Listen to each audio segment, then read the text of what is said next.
Okay.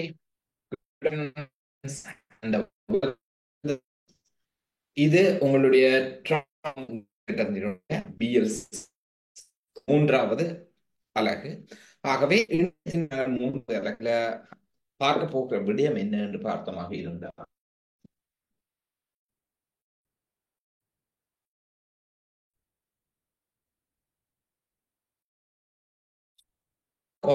அதாவது ஊழியர் இரண்டாவது அலகு ஒரு கிரை பொறுத்தவரை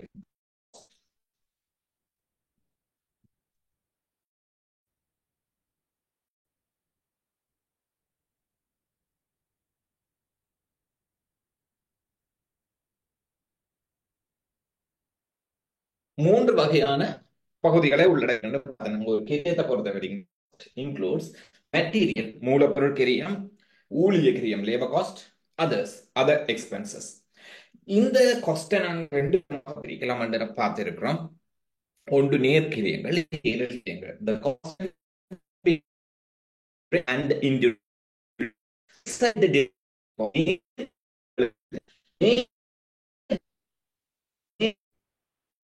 நேர்கிரியங்கள். So inside the direct cost,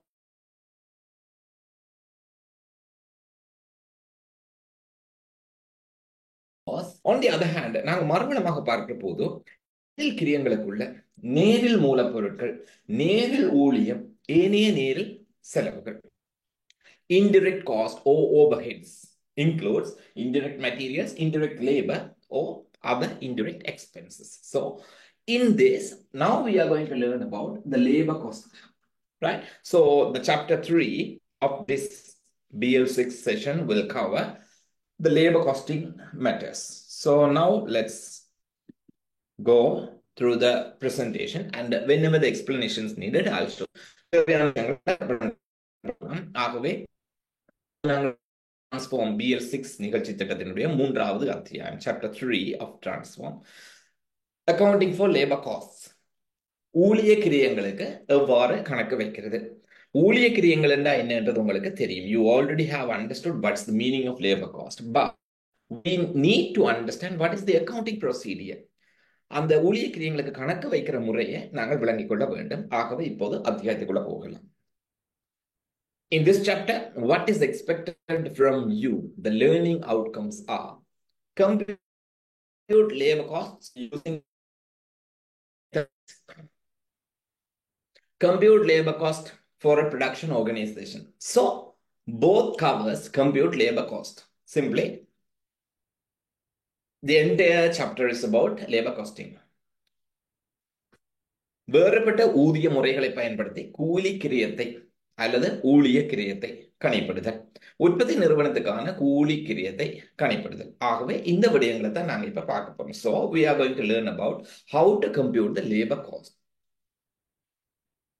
The chapter contents includes time-based pay, performance-based pay, time sheets, bonus schemes, and time-based இந்த சொல்லப்படுற அடிப்படை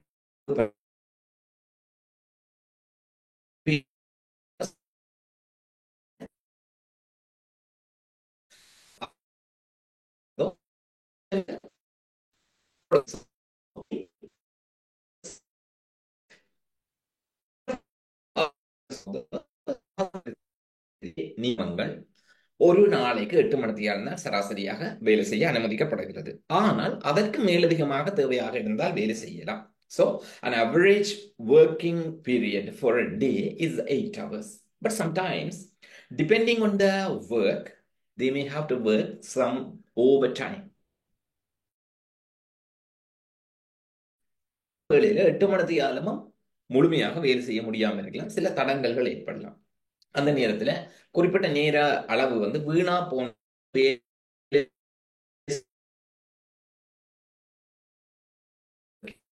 we need to understand People may work times, they may work less than 8 hours. Payments. Second, performance-based pay. செயற்பாட்டு இலக்குகளை உற்பத்தி. முதல்ல நாங்க எவ்வளவு நேரம் வேலை செய்தார் பார்க்கணும்.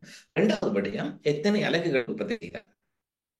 சோ பெர்ஃபார்மன்ஸ், நிறுவனத்துக்கு கிடைத்த நன்மை என்ன என்ற அடிப்படையில் ஆகவே பூர்த்தி செய்த அலகுகளுக்கு தான்.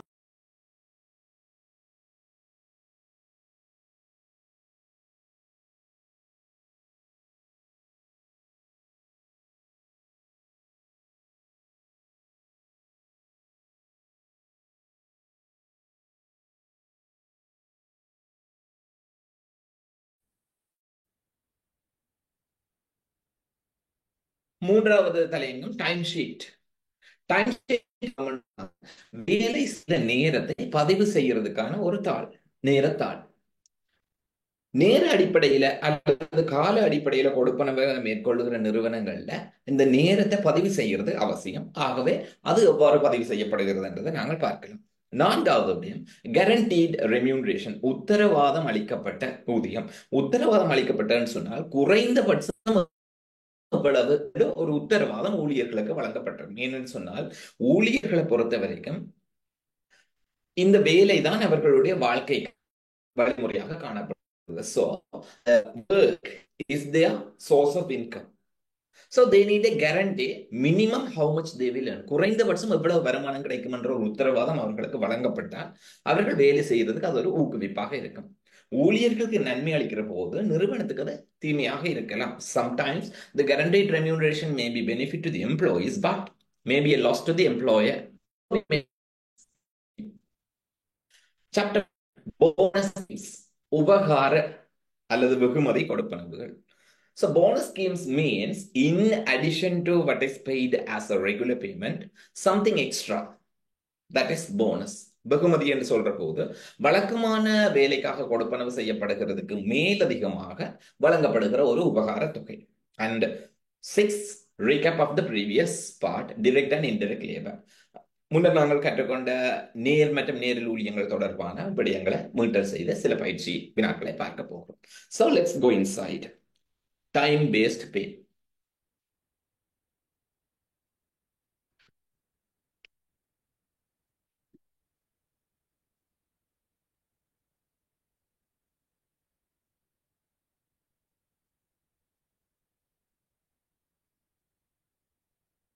டைம் பேஸ்ட் பே, நேர அடிப்படையிலான கொடுப்பனவு என்று நாங்கள் சொல்லுகிற போது simply the meaning is there.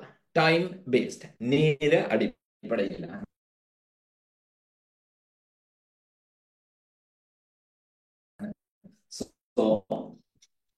So simply we need to ask two questions. Time based payல ரெண்டு விடயங்களை நாங்கள் விளங்கிக் கொள்ள வேண்டும். முதலாவது,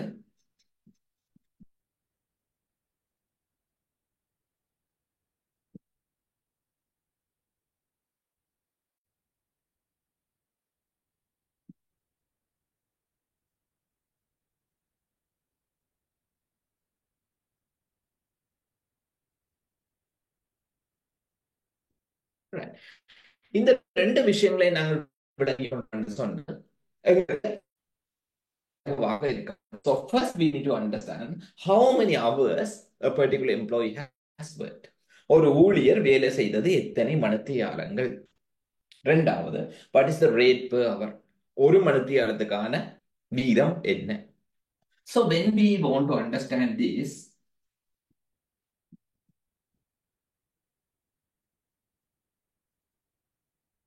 so we can calculate the number of hours worked for individuals as well as groups. ஒவ்வொரு தனிநபருக்கும் எவ்வளவு மணித்தியாலம் வேலை செய்திருக்கிறார்ன்றதை நாங்கள் அளவிட வேண்டும். அதே போல மொத்தமாக எல்லா ஊழியர்களும் எத்தனை மணித்தியாலம் வேலை செய்திருக்கிறார்கள் என்றதை அளவிட வேண்டும். ஏனென்று பார்த்தோம் என்று சொன்னால் this pay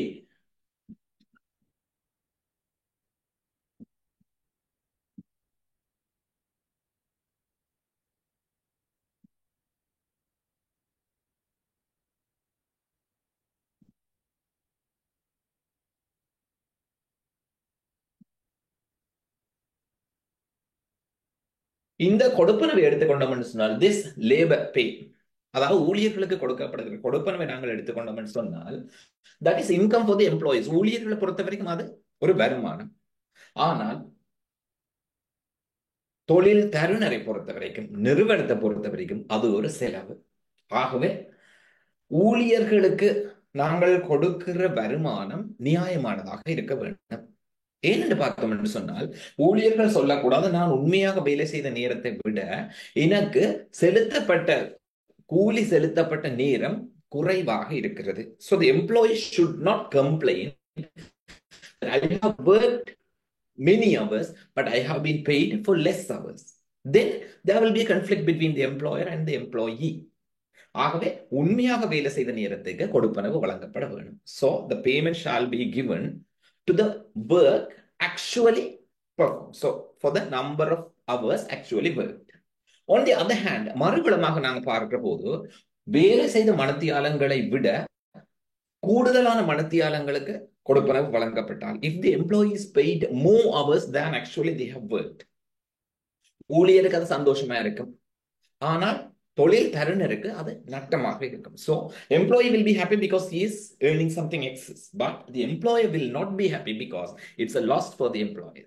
So we need to ensure the number of hours worked is calculated accurately. சரியான முறையில வேலை செய்த மணித்தியாலங்கள் கணிப்பிடப்பட வேண்டும். கூட கணிப்பிட்டால் ஒருவருக்கு நட்டம், குறைய கணிப்பிட்டால் இன்னொருவருக்கு நட்டம். So we need to have adequate documentation.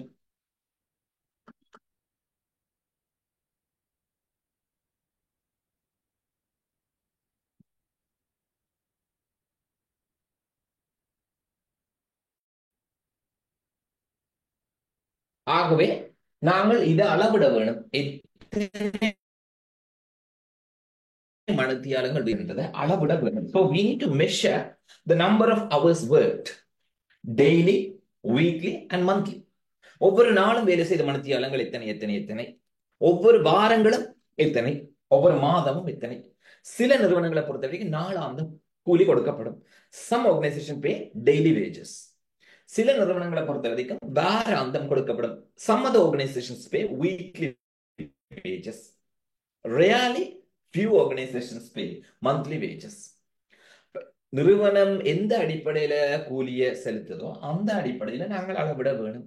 எப்படியா இருந்தாலும் முழு கிரியத்தை நாங்கள் கணக்கு வைக்கிறதுக்கு monthly and yearly is important. So first we need to understand how many hours worked is important. We need to document this.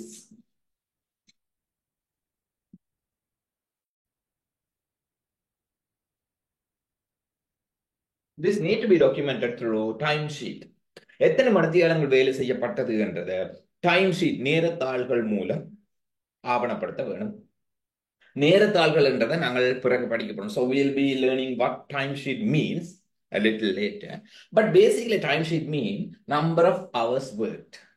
So the employee fills and the supervisor confirms. Second, what is the rate per hour?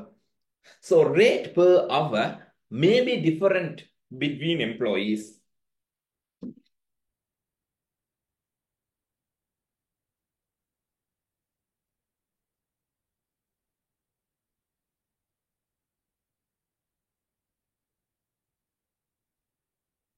The rate per hour of every employee may be similar or may be different. ஊழியர்களுக்கு செலுத்தப்படுகிற மணித்தியால வீதம் சில வேளையில சமனாக இருக்கலாம், சில வேளையில வேறு வேறையாக இருக்கலாம். அது ஊழியர்களுக்கு முன்கூட்டியே அறிவிக்கப்பட்டிருக்கும். அவர்கள் வேலைக்கு சேர்ற போதே அவர்களுக்கு ஒரு எழுத்து மூலமாக அறிவிக்கப்பட்டிருக்கும். So the rate per hour should have been already communicated to the employees through a proper document. So if it's similar, everyone gets the same rate. If it's different, everyone will be different. But in practical, if that is different, it will be difficult for the employer. ஒவ்வொருவருக்கும் வேற வேற வீதங்களை செலுத்தினால் அது தொழில் தருணருக்கு கஷ்டமாக இருக்கும். காரணம் என்னன்னு சொன்னால் ஊழியர்களிடையில பிணக்குகள் ஏற்படும். So if various employees are paying various rates, then there will be a clash between them because some will be earning high, some others will be earning low. So it's always a good practice. A particular standard of employees should have the same rate. ஒரு குறிப்பிட்ட மட்டத்தில் இருக்கிற ஊழியர்களுக்கு ஒரே விகிதம் செலுத்தப்பட வேண்டும் என்றது அவசியம். அப்படி இருந்தால் இல்லாத பிரச்சனைகள் தீர்க்கப்படும். So every employee at a particular level has the similar rate, no difference, right? So if we assume this, அந்த வகையில நாங்கள் பார்த்து கொண்டோம் சொன்னால், for example, A என்ற ஊழியர்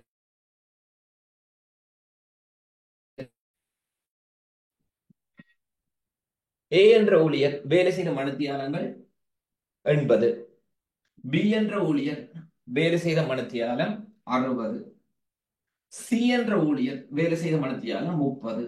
So the total 170.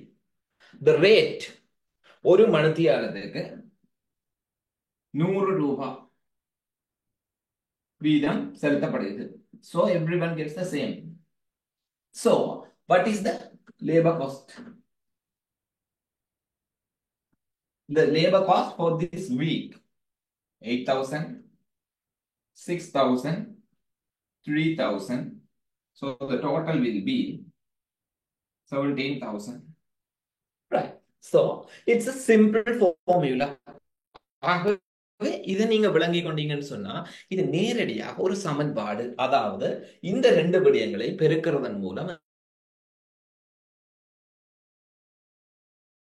labor cost, the time based pay, you have to apply the formula. The formula is number of hours worked multiplied into rate per hour. So for every employees we can calculate separately. Also for total hours we can calculate for the employer. ஒவ்வொரு ஊழியர்களுக்கும் தனித்தனியாக நாங்கள் அல்லது தொழில் தருணருடைய அல்லது நிறுவனத்தினுடைய நோக்கத்துக்காக நாங்கள் பெருக்க முடியும். ஆகவே இந்த டைம் பேஸ் கொடுப்பனவை நீங்கள் விளங்கிக் கொள்ள வேண்டும் என்று சொன்னால் இந்த சமன்பாடு அவசியம். வேலை செய்த மணித்தியாலங்கள் தர மணித்தியாலத்துக்கான வீதம். So the first part is time-based pay. Time-based pay. There are three basic groups of remuneration methods: time work, piecemeal schemes, and bonus or incentive schemes. Labor remuneration methods have an effect on the following: the cost of finished products and service, morale and efficiency of employees. But நான் ஏற்கனவே விளங்கப்படுத்தினது போல சம்பளங்களை நாங்கள் கணிப்பிடுறோம். சம்பளங்கள் அல்லது கூலிகளை கணிப்பிடுற முறையில நேர அடிப்படையிலான நேர வேலை, டைம் பேஸ்ட் பேமெண்ட் ஓ டைம் ஒர்க் என்று சொன்னால் வேலை செய்த மணித்தியாலங்களுக்கு நாங்கள் ஒரு குறிப்பிட்ட வீதாசாரத்துல வேலை கொடுப்பனவை வழங்கலாம். பீஸ் மீல் ஸ்கீம், தொண்டு வேலை, அதாவது எத்தனை அலகுகளை உற்பத்தி செய்தார்கள். அப்ப எத்தனை அலகுகளை உற்பத்தி செய்தார்கள் என்று பார்க்கிற போது நாங்க நேரத்தை பார்க்கறது இல்லை. கூட நேரம் எடுத்தாலும் குறைய நேரம் எடுத்தாலும் உற்பத்தி செய்த அலகுகளுக்கு அவர்களுக்கு சம்பளம், கூலி. ஆகவே நேர அடிப்படையில பார்க்கிற போது உற்பத்தி அலகுகளை கவனத்துல கொள்றது இல்லை. உற்பத்தி அலகுகளை பார்க்கிற போது நேர அளவை கலத்துல கொள்றது இல்லை. So when we are working on time-based payment, we ignore the number of units produced. When we pay for the number of units produced, we ignore the time consumed. Sometimes it may be more time, sometimes it may be lesser time.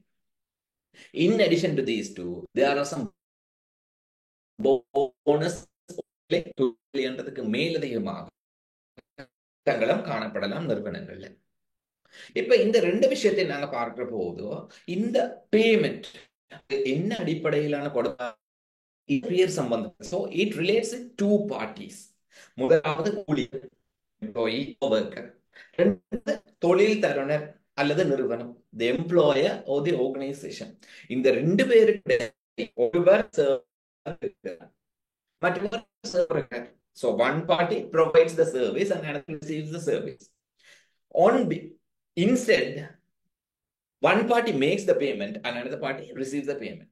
அதுக்காக ஒரு தரப்பு கொடுப்பனவை வழங்க இன்னொரு தரப்பு அது கொடுப்பனவாக பெற்றுக் கொள்கிறது. ஆகவே இங்க ஒருவருக்கு வருமானம், இன்னொருவருக்கு செலவு. அந்த கொடுப்பனவை எடுத்துக்கொண்டோம் என்று சொன்னார். So if we consider that payment, labor payment, it is an expense for the employer and it is an income for the employee. So these points say that cost of finished products and service, when we make the labor cost or payment, it will increase the cost because it is a part of the cost. நாங்கள் ஊழியர்களுக்கான கொடுப்பனவை மேற்கொள்கிற போது அது கூலி கிரியமாக மொத்த கிரியத்தை அதிகரிக்கும். மொத்த கிரியத்தின் ஒரு பகுதி கூலி, அப்படித்தானே? ஏற்கனவே நாங்க பார்த்தோம்னாங்க மொத்த கிரியத்துக்குள்ள மூலப்பொருள் கிரியம், கூலி கிரியம், ஏனைய கிரியங்கள். So the total cost includes material cost, labor cost and other costs. Therefore, if we are making cost for the labor, it will increase the cost of the goods or services produced. இதுக்கு மேலதிகமாக ஊழியர்களுக்கு நாங்கள் கொடுக்க வேணும், கொடுக்காம விட்டால் அது நியாயமானதல்ல. குறைவாக கொடுத்தால் அது நியாயமானதல்ல. கொடுக்காம விட்டாலோ குறைவாக கொடுத்தாலோ அது நியாயமானதல்லன்னு சொன்னால் that is moral. And if we are paying lesser, employees will be less motivated, so the efficiency will be reducing. ஊழியர்களுக்கு சரியான முறையில் நாங்கள் கொடுப்பனவை வழங்காம விட்டோமாக இருந்தால் ஊழியர்கள் ஊக்கமிழந்து அவர்களுடைய வினைத்திறன் குறைவடையும். So payment has to manage these aspects. இந்த விஷயங்களை சரியான முறையில முகாமை செய்யக்கூடிய வகையில தான் ஊழியர்களுக்கான கொடுப்பனவுகள் மேற்கொள்ளப்பட வேண்டும். சரி, நாங்க தொடர்ந்து பார்த்தோமாக இருந்தால் முதலாவது டைம் பேஸ்ட் பே, நேர அடிப்படையிலான கொடுப்பனவு. The most common form of time work is a day rate system in which calculated by following formula. நாளாந்தம் கூலியை கொடுக்கிறது.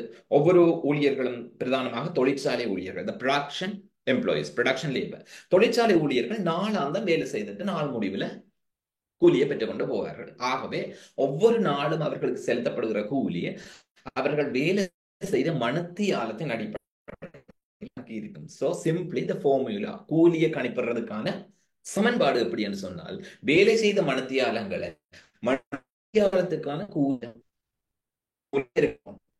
So this equals number of hours worked multiplied by the rate of pay per hour. கூலிக்கான சமன்பாடு வேலை செய்யப்பட்ட நேரம் தர ஒரு மணித்தியாலத்துக்கான கூலி. ஆகவே இங்க மாணவர்கள் எங்களுக்கு விளங்கிக் கொள்ள வேண்டிய விஷயம் என்னன்னு சொன்னால், உங்களுக்கு இங்கிலீஷ் மீடியத்துல எக்ஸாம் எடுக்கிறதுக்கு பயம் இருக்கு. இப்ப இங்கிலீஷ் மீடியத்திலையும் தமிழ் மீடியத்திலையும் ஒரே விஷயத்தை தான் சொல்லி இருக்கு. ஆகவே உங்களுக்கு விளங்கின அதே விஷயம் தான் நீங்க இங்கிலீஷ் மீடியத்துல நீங்க செய்ய போறீங்க. So you don't have to worry about the language barrier because you understand the concept and you practice yourself for the language. So exam is not going to be difficult. Don't be afraid of the language because language doesn't matter. Only your understanding and knowledge matters. So என்னுடைய வேலை இங்க என்னவா இருக்குன்னு சொன்னால் இந்த லாங்குவேஜுக்கு உங்களை பழக்கப்படுத்த வேணும். நீங்கள் பயப்படுற அளவுக்கு இங்க ஒன்றுமே இல்லை. உங்களுக்கு தமிழ்ல எது விளங்குதோ, தமிழ்ல நீங்க எதை படிச்சீங்களோ அதே விஷயம் தான் இங்கிலீஷ்ல இருக்கு.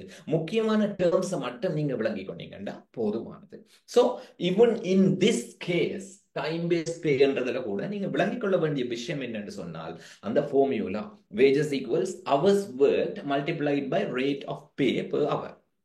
தமிழ்ல இருக்க கூலி என்பது வேலை செய்யப்பட்ட நேரம் தர ஒரு மணித்தியாலத்துக்கான கூலி. Terms easy. முக்கியமான பதங்களுக்கான ஆங்கில பதங்களை நீங்க விளங்கிக் கொண்டீங்கன்னு திஸ் இஸ் வாட் இந்த கூலி கணிப்படுறதுக்கான சில உதாரணங்கள் நான் இங்க சொல்லியிருக்கேன், எப்படி எப்படி கூலி கணிக்கப்படும். ஆகவே அது ஒரு தடவை சமரி செய்துட்டு போகலாம்.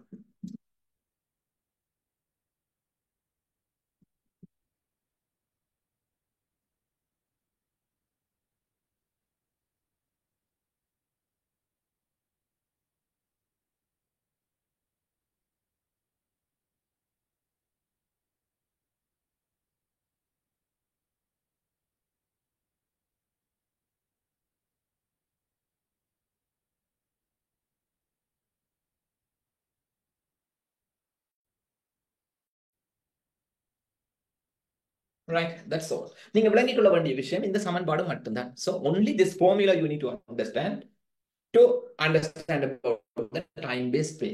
Time-based pay is number of hours worked into rate per hour. வேலை செய்த மணித்தியாலங்களை ஒரு மணித்தியாலத்துக்கான வீதம் என்னவோ அதால பெருக்கணும்னு சொன்னா எங்களுக்கு கூலி எவ்வளவுன்றதை விளங்கிக் கொள்ளக்கூடியதாக இருக்கும். So that's very easy. So now we are moving to the next part. இந்த டைம் பேஸ்ட் என்ற முறைமையில டைம் லிமிட் என்ற ஒரு விஷயம் இருக்கா என்றதை நாங்கள் பார்த்தோமாக இருந்தால் டைம்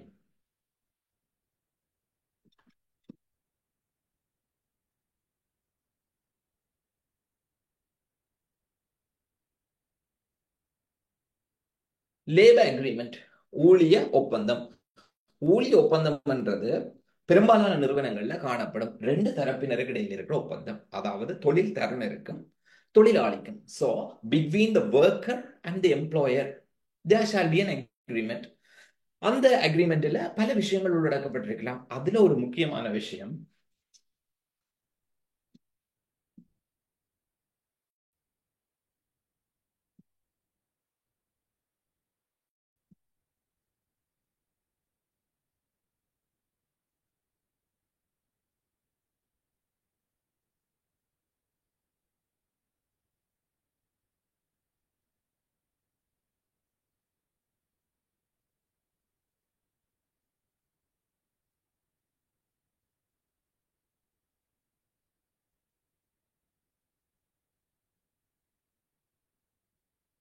right.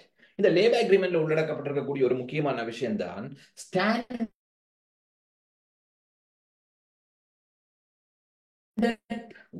நியம ரீதியாக நீங்கள் வேலை செய்ய வேண்டிய நேரம் என்னன்னு சொன்னால் standard work time for a day is 8 hours. ஒரு நாளைக்கு 8 மணித்தியாலங்கள் வேலை செய்ய வேண்டும். அண்ட் 5 days per week, ஒரு வாரத்துக்கு 5 நாட்கள் வேலை செய்ய வேணும். சில நிறுவனங்கள்ல இது மாறப்படலாம். சில நிறுவனங்கள்ல இது 9 hours இருக்கலாம், 10 hours இருக்கலாம். அதே போல ஒரு வாரத்துல 5 நாள் இருக்கலாம், 5 அரை நாள் இருக்கலாம். பெரும்பாலும் இல்லை, ஓய்வு கவனத்தோட வேலை செய்யறது நடைமுறையில சாத்தியப்படாது. So this is one of the standards. So just think, ஒவ்வொரு நாளும் 8 மணித்தியாலம் தான் வந்து கொண்டு இருக்கும்.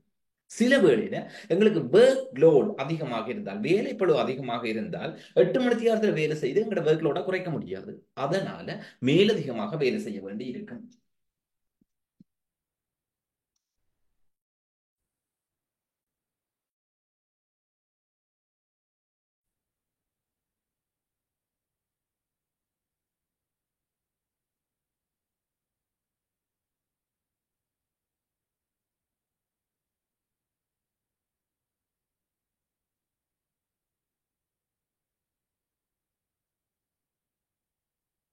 அந்த லேபர் அக்ரிமெண்ட்லயே இந்த விஷயமும் உள்ளடக்கப்பட்டிருக்கும். பெரும்பாலும் இது உள்ளடக்கப்பட்டிருக்கும். இஃப் ரெக்யூர்ட், தேவைப்படும் இடத்து, அவசியமான இடத்து, the worker shall work for more than standard time. Standard டைம்ன்றது மேல சொல்லி இருக்கிறோம். தேவையான போது அந்த ஸ்டாண்டர்ட் டைமுக்கு மேலதிகமாக வேலை செய்ய வேண்டி வரும். ஸ்டாண்டர்ட் டைமுக்கு மேலதிகமாக வேலை செய்யற போது ஊழியருக்கு அது ஒரு இழப்பு. ஏனென்று சொன்னால் 8 மணித்தியாலம் வேலை செய்தால் 8 மணித்தியாலம் முடிஞ்ச பிறகு நான் வீட்டுக்கு போகலாம். ஆனால் மேலதிகமாக வேலை செய்தால் ஊழியருக்கு அது ஒரு இழப்பு. சோ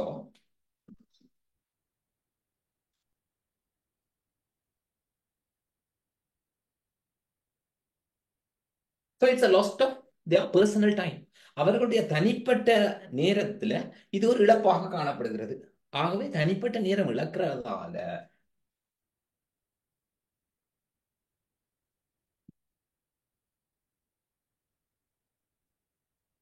நீட்ஸ் கம்பன்சேஷன், அவர்களுக்கு ஒரு இழப்பீடு வழங்கப்பட வேணும்.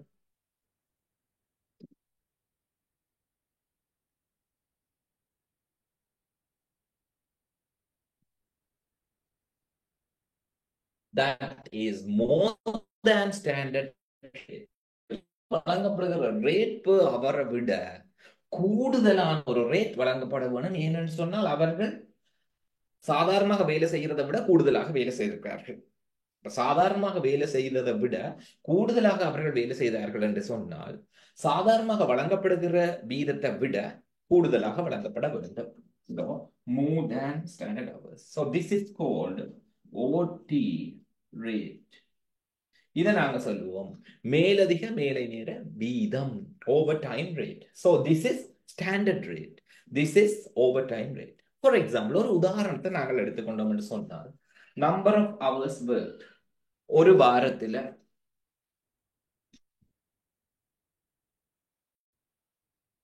ஒரு ஊழியர் 8 × 5, ஒரு நாளைக்கு 8 மணித்தியாலங்கள் வீதம் 5 நாளைக்கு வேலை செய்கிறார். ஒரு வாரத்துல 40.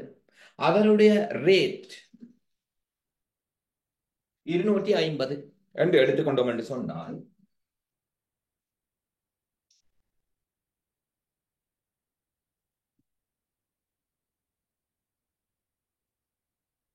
10,000. சரி, இப்ப அவர் வேலை செய்யற 48 மணித்தியாலங்கள். 48 மணித்தியாலங்கள் வேலை செய்யறாராக இருந்தால் 40 மணித்தியாலம் தான் அவருடைய ஸ்டாண்டர்ட் ஒர்க்கிங் ஹவர்ஸ். வழக்கமான வேலை நேரம் 40 மணித்தியாலம்.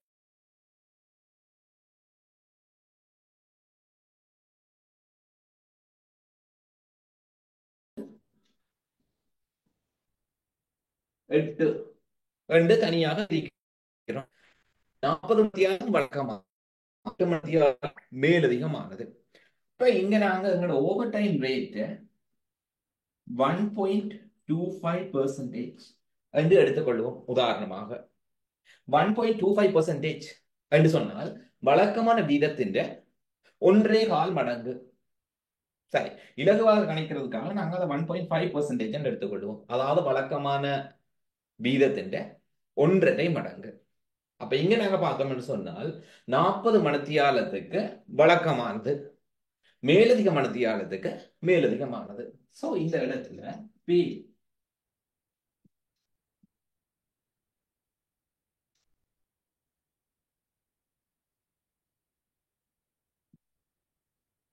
இந்த பேமெண்ட்ல ரெண்டு பகுதி காணப்படுது. Standard payment plus over time payment. Standard payment நாங்கள் பார்த்தோமாக இருந்தால் 40 தர 250. ஓவர் டைம் பேமெண்ட் நாங்கள் எடுத்துக்கொண்டோம் சொன்னால் 8 தர 375. சரிதானே? அப்ப இங்க இருந்தால் அவருடைய மொத்த கொடுப்பனவு வழக்கமான வேலை செய்யற நேரத்துக்கு வழக்கமான வீதத்தோட மேலதிகமாக வேலை செய்யறதுக்கு மேலதிகமான வீதத்துல கணிப்பிடப்படும். அப்ப இங்க நாங்க பார்த்தோமாக இருந்தால் 10,000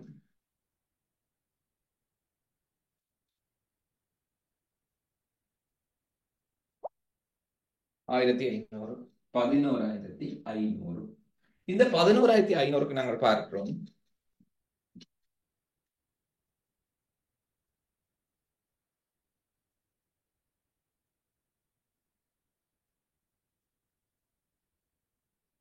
48 மணித்தியாலத்துக்கு 11,500 வழங்கப்பட்டிருக்கிறது.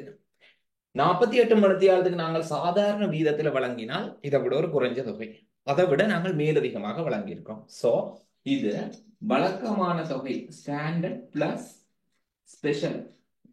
வழக்கமான வீதமும் மேலதிக வீதமும் சேர்ந்ததுதான் இது என்றதை நாங்கள் விளங்கிக் கொள்ள வேண்டும். அப்ப இங்க நாங்க பார்க்கிறோம் டைம் பேஸ்ட் பே என்றதுக்குள்ள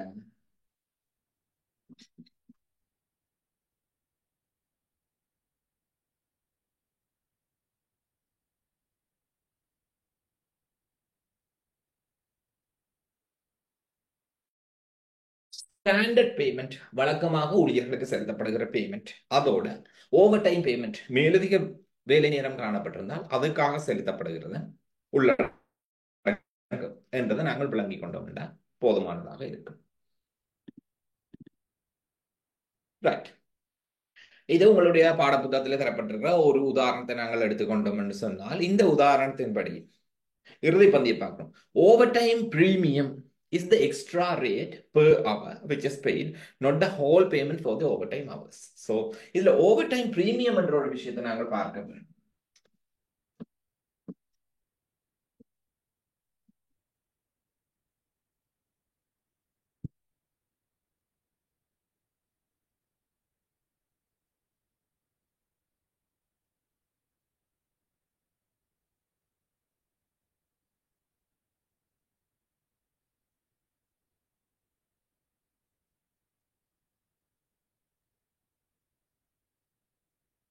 Right. நாங்கள் எடுத்துக்கொண்டோம் சொன்னால் மேலதிக வேலைக்காக வழங்குற பேமெண்ட் எடுத்துக்கொண்டோம் என்று சொன்னோம். மேலதிக வேலை நேரத்துக்கான வழக்கமான கொடுப்பனவோட மேலதிக வேலை நேரத்துக்கான மிகையான கொடுப்பனவு உள்ளடங்குது. இப்ப உதாரணத்துக்கு இந்த உதாரணத்தில் நாங்க பார்த்தோமாக இருந்தால்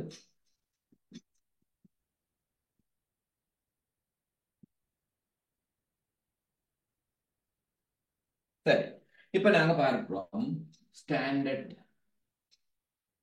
ஓவர் டைம் வழக்கமாக வேலை செய்கிறது 40 மணித்தியாலம். 40 மணித்தியாலத்துக்கு 250 ரூபாய் வீதம். 10,000. மேலதிகமாக வேலை செய்தது 8 மணித்தியாலம். 8 மணித்தியாலத்துக்கு 375 வீதம். 375 வீதம் என்று பார்த்தோமாக இருந்தால் 3000.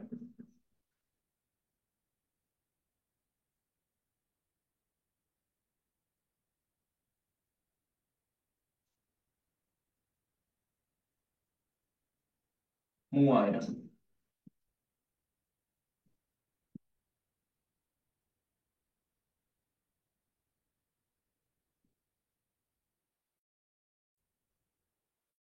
சரி, ஒருவேளை நாங்கள் விசேட வீத பணத்தை செலுத்தாமல் வழக்கமான விகிதத்துல செலுத்தினா,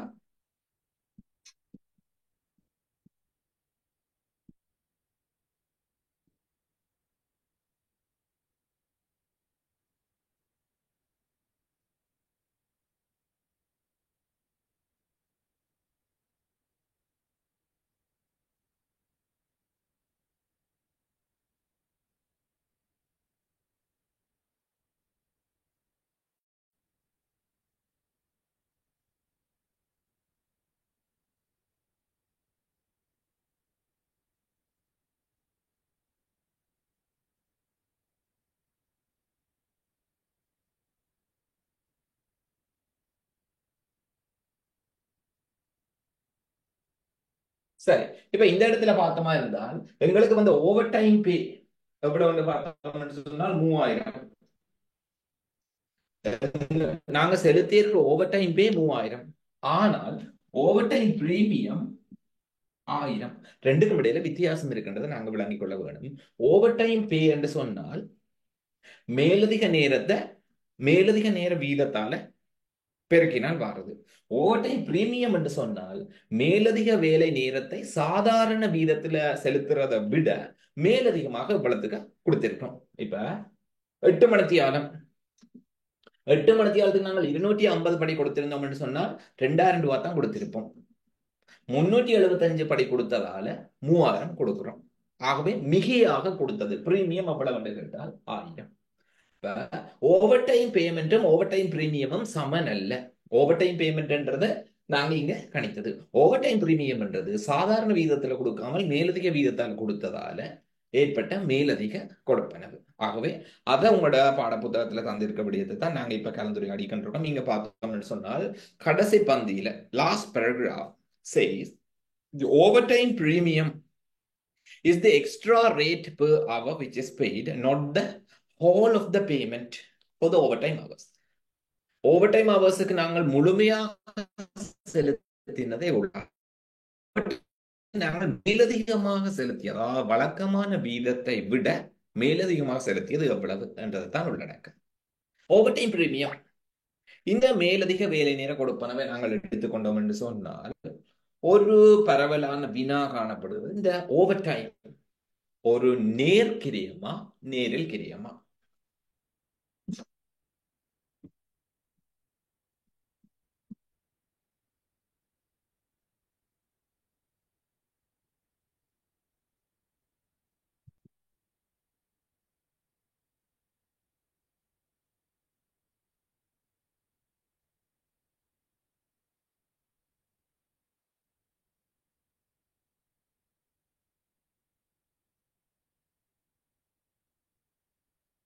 ஓவர் டைம் பே என்று சொல்றது ஒரு நேர்கிரியமா நேரில் கிரியமா ரெண்டு கேள்வி கேட்டால் அத தீர்க்க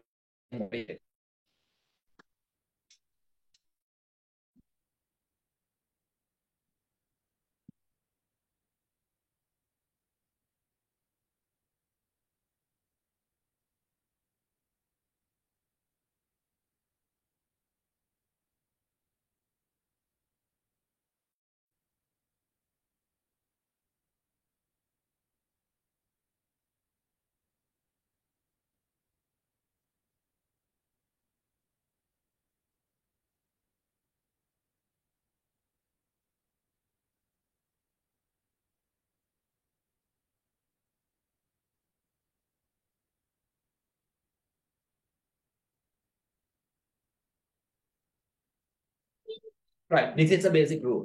இதுதான் அடிப்படையான விதி. எப்படின்னு பார்த்தோம்னு சொன்னால், what is a direct cost? ஒரு நேர்க்கிரியம் என்றா என்ன என்று நாங்கள் பார்த்தோமா இருந்தால், the cost is a direct cost. ஒரு கிரியம் நேர்க்கிரியமாக இருக்கும் எப்ப என்று சொன்னால், it can have a particular product, service, job. அந்த கிரியத்தை நாங்கள் காட்ட முடியுமாக இருந்தால், அந்த உற்பத்தி கண்டே ஒதுக்கீடு செய்ய முடியுமாக இருந்தால், அல்லது அந்த சேவை கண்டே வழங்க முடியுமாக இருந்தால், அந்த வேலை கண்டே அதை ஒதுக்க முடியுமாக இருந்தால், அல்லது அந்த திணைக்களத்துக்கு மட்டுமன்று அது முழுமையாக ஒதுக்கிட முடியுமாக இருந்தால், ஆகவே ஒரு சாதாரண நிபந்தனை, அதாவது அந்த கிரியை முழுமையாக ஒரு குறிப்பிட்ட விடயத்துக்கு தான் ஏற்பட்டது, ஒன்றுக்கு மேற்பட்ட விடயங்கள் இடையில அது பகிரப்படவில்லை என்று சொன்னால் அது நேர்கிரியம். அல்லாத விடத்து அது நேரில் கிரியம்.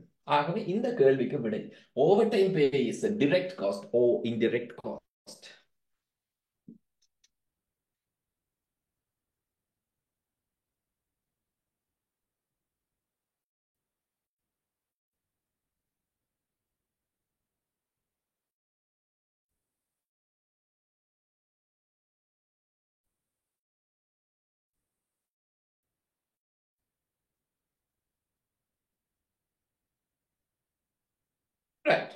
அதே விதியைத்தான் நாங்க பயன்படுத்தியிருக்கோம். ஒரு ஓவர் டைம் காஸ்ட் சொல்றது நேர்கிரிமா நேரில் கிரிமான்னு கேட்டால் அதுக்குரிய பதில், அந்த கிரியத்தை முழுமையாக நாங்கள் ஒரு குறிப்பிட்ட உற்பத்திக்கு தாக்கல் செய்ய முடியுமா இருந்தால் அது நேர்கிரியம். குறிப்பிட்ட உற்பத்திக்கு தாக்கல் செய்ய முடியாது, பல்வேறு உற்பத்திகளுக்கு இடையில அது பிரிபட போகுது, ஒதுக்கிடப்பட போகுது, உறிஞ்சப்பட போகுதுன்னு சொன்னால் அது நேர்கிரியம் அல்ல, நேரில் கிரியம். ஆகவே ஒரு மேலதிக வேலை நேர கொடுப்பனவு, ஊழியருக்கு வழங்கப்பட்ட மேலதிக நேர கொடுப்பனவு எப்பவுமே நேர்கிரியமாக இருக்கும் என்று சொல்ல முடியாது. So the overtime paid to an employee cannot be a direct cost always. It depends on the situation. So what is the situation?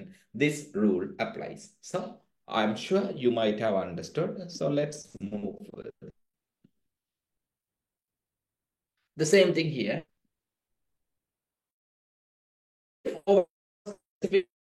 By the that expense become a மேற்கொள்ளப்பட்டிருந்தால் அது direct cost. Overtime premium paid to both direct and indirect workers is indirect cost, except in two particular circumstances. If overtime is worked at the specific request of the customer to get his order completed, the overtime is direct cost.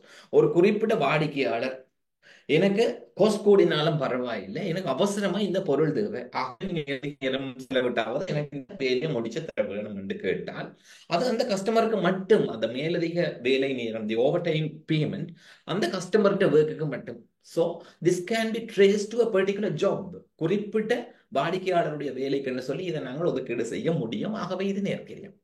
இப்போ over time work regularly by a production department in the normal course of operation, ஒவ்வொரு நாளுமே over time நடந்து கொண்டுதான் இருக்குன்னு சொன்னால் அந்த over time பல்வேறு வேலைகளுக்கு இடையில, பல்வேறு உற்பத்திகளுக்கு இடையில பகிரப்படும். ஆகவே premium paid to direct workers could be divided into direct hourly rate. இதை நாங்கள் direct labor hourly rateல பிரிச்சு பகிரக்கூடியதாக இருக்கிறது. இது தவிர குறிப்பிட்ட விலைகளுக்கு என்று சொல்லி அடையாளம் காண முடியாத அடையாளம் காண முடியாமல் இருந்தால் அது இன்டிரெக்ட் காஸ்ட், அது நேரில் கிரியமாக கருதப்படும். ரைட், அடுத்த விஷயத்தை நான் பார்த்தோமாக இருந்தால் ஐடில் ஒர்க்.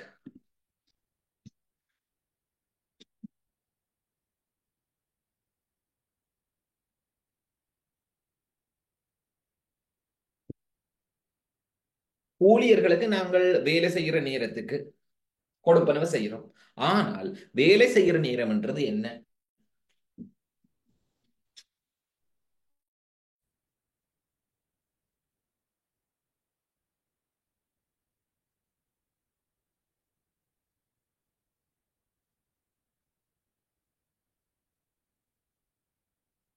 உதாரணத்துக்கு நாங்கள் எடுத்துக்கொள்வோம், வேலை செய்த நேரம் என்றால் என்ன என்று சொன்னால் வேலை முடிந்து வீட்டுக்கு போன நேரம், டைம் அவுட், வேலைக்கு வந்த நேரம், இதுக்கிடையிலான இடைவெளி. ஒரு உதாரணத்துக்கு நாங்கள் எடுத்துக்கொள்வோம், ஒரு தொழிலாளி காலையில வேலைக்கு வர 8 மணிக்கு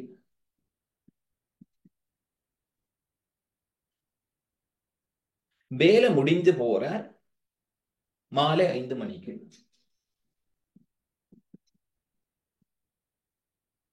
இதுக்கிடையில இருக்கிற இடைவெளிதான் அவர் வேலை செய்த நேரம் என்று நாங்கள் எடுக்க முடியுமா என்று கேட்டால் இல்ல. இதை நாங்கள் மாற்றுவோம்.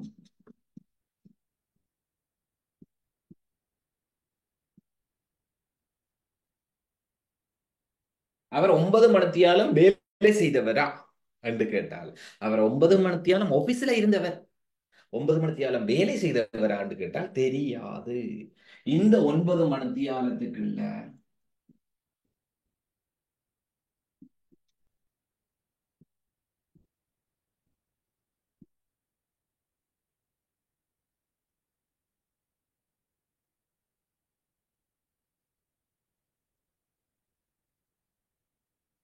அப்ப 9 மணித்தியாலம் செய்திருப்பார். So, he might have worked for some hours. சில மணித்தியாலங்கள் அவர் சாப்பாட்டுக்காக எடுத்திருப்பார், லஞ்ச் பிரேக் எடுத்திருப்பார். டுக் அதர் பிரேக்ஸ், சில மணித்தியாலங்கள் வேற பிரேக்ஸ் எடுத்திருப்பார். உதாரணத்துக்கு களைப்பாக இருப்பது ஓய்வு எடுத்திருக்கலாம், அவர் மலசல கூடத்துக்கு போயிருக்கலாம், இப்படியான ஓய்வுகள் எடுத்திருக்கலாம். டவுன் டைம், சில வேளையில் என்ன பவர் கட், கரண்ட் இல்லை, ஆகவே வேலை செய்ய முடியாது. சில வேளையில மெஷின் ஹீட் ஆயிருக்கு, கொஞ்ச நேரம் ஆஃப் பண்ணி வைக்க வேணும். சில வேளை மெஷின் பழுதா போயிட்டு ஒரு பார்ட்ஸ் மாத்தணும், இல்ல ரிப்பேர் செய்யணும், அது வரைக்கும் வெயிட் பண்ணணும். ஆகவே இது ஒர்க், இது ஐடில். வேலை செய்தவர், வேலை செய்யாம இருந்தவர். இப்ப வேலை செய்த மணித்தியாலத்துக்கு தான் நாங்க கொடுக்க வேணும். ஆகவே இது பிழையான விஷயம். 9 மணித்தியாலம் அவர் ஆபீஸ்ல இருந்தவர் தான். இந்த 9 உள்ள இருந்த வேலை செய்யாம இருந்துக்கலாம், யாருக்கு தெரியும். ஆகவே இது டைம் ஒர்க் என்று சொல்ல முடியாது.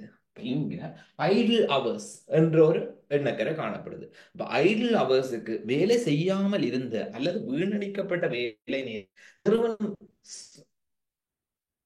செலவினை வழங்குமாக இருந்தால், நிறுவனம் அவர்களுக்கு கொடுப்பனவை வழங்குமாக இருந்தால் நிறுவனத்துக்கு அது நட்டம். ஆகவே இந்த வேலை செய்யாத நேரத்தை நாங்கள் தனியாக கணித்து வைக்க வேண்டியது அவசியமானது. அந்த விஷயத்தை தான் நாங்கள் இப்ப பார்க்கிறோம். Idle time.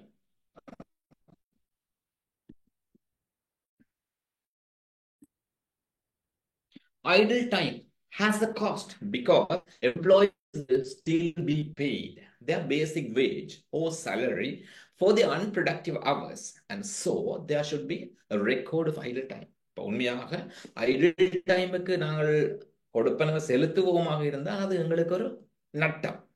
ஏனென்றால் கொடுப்பனவு செலுத்தப்பட்டிருக்கு, ஆனால் வேலை நடக்கல. ஆகவே எவ்வளவு நேரம் ஐடில் டைம், வேலை செய்யப்படாத நேரம் என்றதை நாங்கள் சரியாக கணிப்பிட்டு வைக்க வேணும். Idle time occurs when employees cannot get work through no fault of their own. சில வேளையில தங்களுடைய பிழை எதுவும் இல்லாமலே வேலை செய்ய வேண்டிய நேரத்தில் வேலை நேர இழப்பு ஏற்படலாம். Machinery breakdowns or shortage of work. சில வேளையில இயந்திர சாதனம் பிரேக் டவுன் ஆகிடலாம். சில வேளையில மூலப்பொருள் வாரதுக்காக நாங்கள் காத்து கொண்டிருக்க வேண்டி இருக்கலாம். A record of idle time may simply compromise an entry on the sheet coded idle time generally, or separate idle time record cards. சாதாரணமாக எவ்வளவு நேரம் ஐடில் டைம் எழுதி வைக்கலாம், அல்லது ஐடில் டைமுக்கு சொல்லி தனியா கார்ட் சிஸ்டத்தை மெயின்டைன் பண்ணலாம். A supervisor might enter the time of a stoppage, its course, its duration, and the employee is made idle on idle time record card. Each stoppage should have a reference number which can be entered on timesheet or job cards. ஆகவே idle டைமை நாங்கள் தனித்தனியா ஒவ்வொரு reference number போட்டு எழுதி வைக்கலாம். எழுதி வைச்சால் அது தேவையான நேரம் நாங்கள் எங்களோட கணித்தலுக்காக எடுத்துக்கொள்ளலாம். ஐடில் டைமுக்கு ஒரு ரேஷியோன்னு இருக்கு. அதாவது வீணா போன நேரத்துக்கு அல்லது வேலை செய்யப்படாத நேரத்தை மொத்த வேலை நேரத்தினுடைய எவ்வளவு விகிதாசாரம் நாங்கள் பார்க்கலாம். ஆகவே இங்க ஒரு சமன்பாடு இருக்கு. Ratio is idle hours divided by total number of hours into 100%. மொத்த வேலை நேரத்துல எவ்வளவு நேரம் வீணடிக்கப்பட்டிருக்கிறது. So the idle time ratio is useful because it shows the proportion of available hours which were lost as a result of idle time. அப்ப எங்களுக்கு வேலை செய்யக்கூடியதாக இருந்தும் வேலை செய்ய முடியாமல் போனது எத்தனை வீதம் என்றதை நாங்கள் விளங்கிக் கொள்ளக்கூடிய. அதாவது எங்களுக்கு நேரம் இருந்தும் வேலை நடக்காம இருந்த காலப்பகுதி எவ்வளவு என்றதை கணிப்படுற வீதம் தான் இந்த ஐடில் டைம் ரேஷியோ. ஆகவே உங்களுடைய பரீட்சையில சில வேளையில கேட்கலாம், தரவுகளை தந்துட்டு ஐடில் டைம் ரேஷியோ எவ்வளவு. So they May give the information and they May request you to calculate the idle time ratio. So you need to understand the formula, which is very simple. Right. Then we are moving to the next part of this time-based, that is wages department. wages department நாங்க பார்த்தோம்னு சொன்னால் பொதுவாக நிறுவனங்கள்ல HR department, மனித வள திணைக்களங்கள் இருக்கும். So mostly we believe the HR departments are responsible for the wages and salaries. இப்ப நாங்க நினைக்கிறோம் மனித வள திணைக்களங்கள் தான் இந்த சம்பளங்கள் கூலிகளை வழங்க வேணும்ன்றது. அது பிழையான விஷயம்.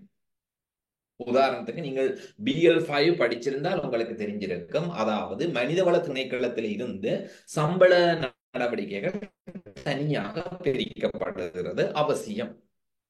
நீங்க BL5 படிக்க இல்லை என்று சொன்னால் அது பிரச்சனை இல்லை. உங்களுக்கு விளங்கிக் கொள்ள வேண்டிய விஷயம் என்று சொன்னால் you must understand that HR department தான் என்ன செய்யும், அட்டெண்டன்ஸை மெயின்டைன் பண்ணும். அதாவது வரவு பதிவை பார்த்துக் கொள்ளும். HR டிபார்ட்மெண்ட் தான் ஊழியர்களோட அடிக்கடி தொடர்பு படும். ஆகவே HR டிபார்ட்மெண்ட் ஊழியர்களோட நெருக்கமா இருக்கிறதால சம்பளங்கள் கூலிகளை கணிக்கிறதுக்கு ஒரு தனியான பிரிவாக நாங்கள் வச்சிருந்தால் தேவையில்லாத பிரச்சனைகள் ஏற்படாது. அதனால நாங்கள் பேரோல் டிபார்ட்மெண்ட் சொல்லி ஒன்றை வச்சிருப்போம். பேரோல் டிபார்ட்மெண்ட் சம்பள பிரிவு. சில நிறுவனங்கள்ல வேஜஸ் டிபார்ட்மெண்ட் கூலி பிரிவு என்ற ஒரு பகுதியும் இருக்கு. ஸோ நாங்க பேரோல் டிபார்ட்மெண்ட் அல்லது வேஜஸ் டிபார்ட்மெண்ட் ரெண்டுமே ஒரே வேலையை தான் செய்து ஊழியர்களுக்கான கொடுப்பனவை கணிக்குது. So we are not going to separate responsibilities of the payroll department. ஒரு சம்பள பிரிவினுடைய பொறுப்புகள் என்ன, கடமைகள் என்ன என்றதை நாங்கள் பார்த்தமாக இருந்தால் preparation of the payroll and payment of wages, மாதாந்த சம்பள பட்டியல்கள் மந்த்லி பேரோல், அதே மாதிரி நாளாந்த அல்லது வாராந்த வேஜஸ் கூலிகள் இதை கணிப்படுறது. மெயின்டெனன்ஸ் ஆஃப் எம்ப்ளாயி ரெக்கார்ட்ஸ், ஊழியர்களுடைய பதிவுகள், அதாவது மெயினா வருகை பதிவு, attendance sheet, time cards, payment கொடுத்தா அந்த பே ஸ்லிப்ஸ், பே ரெக்கார்ட்ஸ், இப்படியான விஷயங்களை அவர்கள் பாதுகாப்பாக பேட வேணும். ஏன்னு சொன்னா அனுமதி இல்லாம ஏதாவது மாற்றங்கள் செய்யப்பட்டால் in case of unauthorised changes there will be problem. Summarizing wages, இந்த வருஷத்துக்கான கூலி எவ்வளவு, இந்த வருஷத்துக்கான summarizing the hours, ஒவ்வொரு காஸ்ட் சென்டர் ஒவ்வொரு கிரியம் வேலை செய்யப்பட்ட மனத்தியாளங்கள் எவ்வளவு என்றத கணக்கு வைக்கிறது.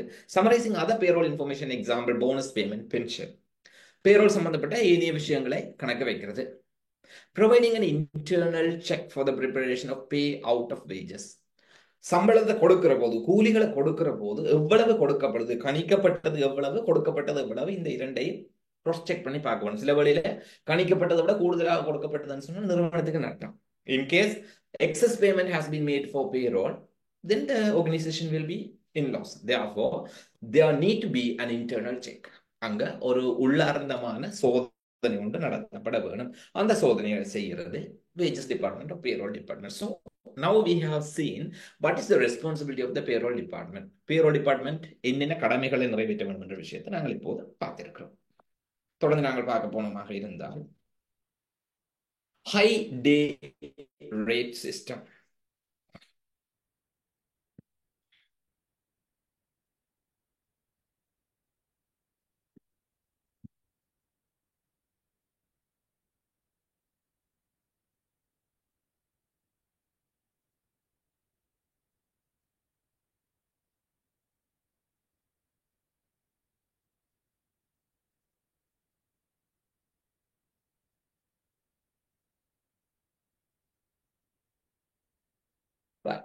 இதுவரை நேரம் நாங்க பார்த்தது ஸ்டாண்டர்ட் டே ரேட் அல்லது ஸ்டாண்டர்ட் அவர்லி ரேட். வழக்கமாக ஒரு நாளைக்கு எவ்வளவு சம்பளம், வழக்கமாக ஒரு மணித்தியாலத்துக்கு எவ்வளவு சம்பளம்.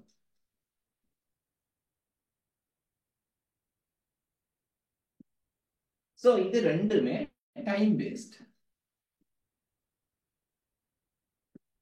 Time paste. வழக்கமாக கொடுக்கிற ரேட்டை விட கூட கொடுத்தோம் என்று சொன்னால் ஓவர் டைம் இல்ல, ஓவர் டைம்ன்றது மேலதிக நேரத்துக்கு தானே கொடுக்கிறது. இது வழக்கமான நேரத்துக்கு ரேட்டை கூட்டுறோம். இப்ப உதாரணத்துக்கு நாங்கள் பார்த்தோமாக இருந்தால்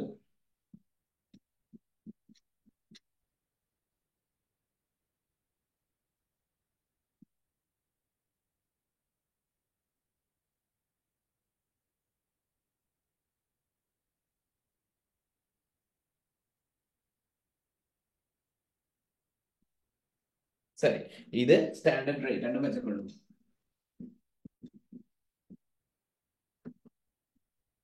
ஒவ்வொரு 8 மணித்தியாலங்கள் 5 நாட்கள் என்ற அடிப்படையில் நாங்கள் மணித்தியாலத்துக்கு 250 ரூபாய் கொடுத்து கொண்டு வருகிறோம். சரி, இப்ப நாங்க ஹை ரேட் ஒண்ணு கொடுக்க போறோம்.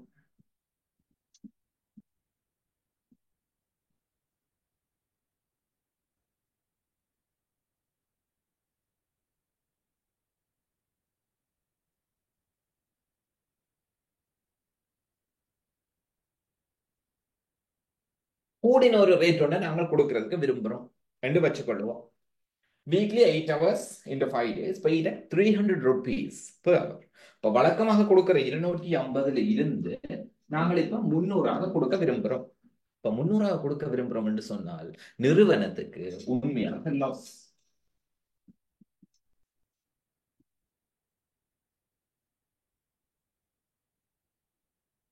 அப்படித்தானே? நிறுவனத்துக்கு இது ஒரு லாஸ். ஏன்னு சொன்னால் கூடுதலான செலவு ஏற்படுகிறது. ஆனால் இதை கொடுக்கிறதால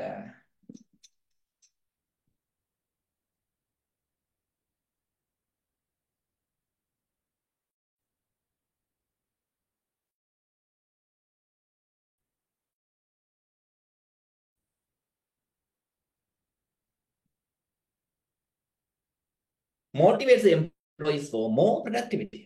ரேட்டை கூட்டினா அவர்கள் இன்னும் நல்லா வேலை செய்வார்கள், அவருக்கு மோட்டிவேஷன் உண்டு. சோ இங்க லாஸ் ஆகி இங்க எங்களுக்கு ஒரு கெயின். அதாவது நாங்கள் நிதி ரீதியாக லாஸ் ஆக்குறோம், ஆனால் ப்ரொடக்டிவிட்டி கூடுறதால நாங்கள் அதை திரும்ப கெயினா எடுக்க முடியும். சோ ஃபார் எக்ஸாம்பிள்,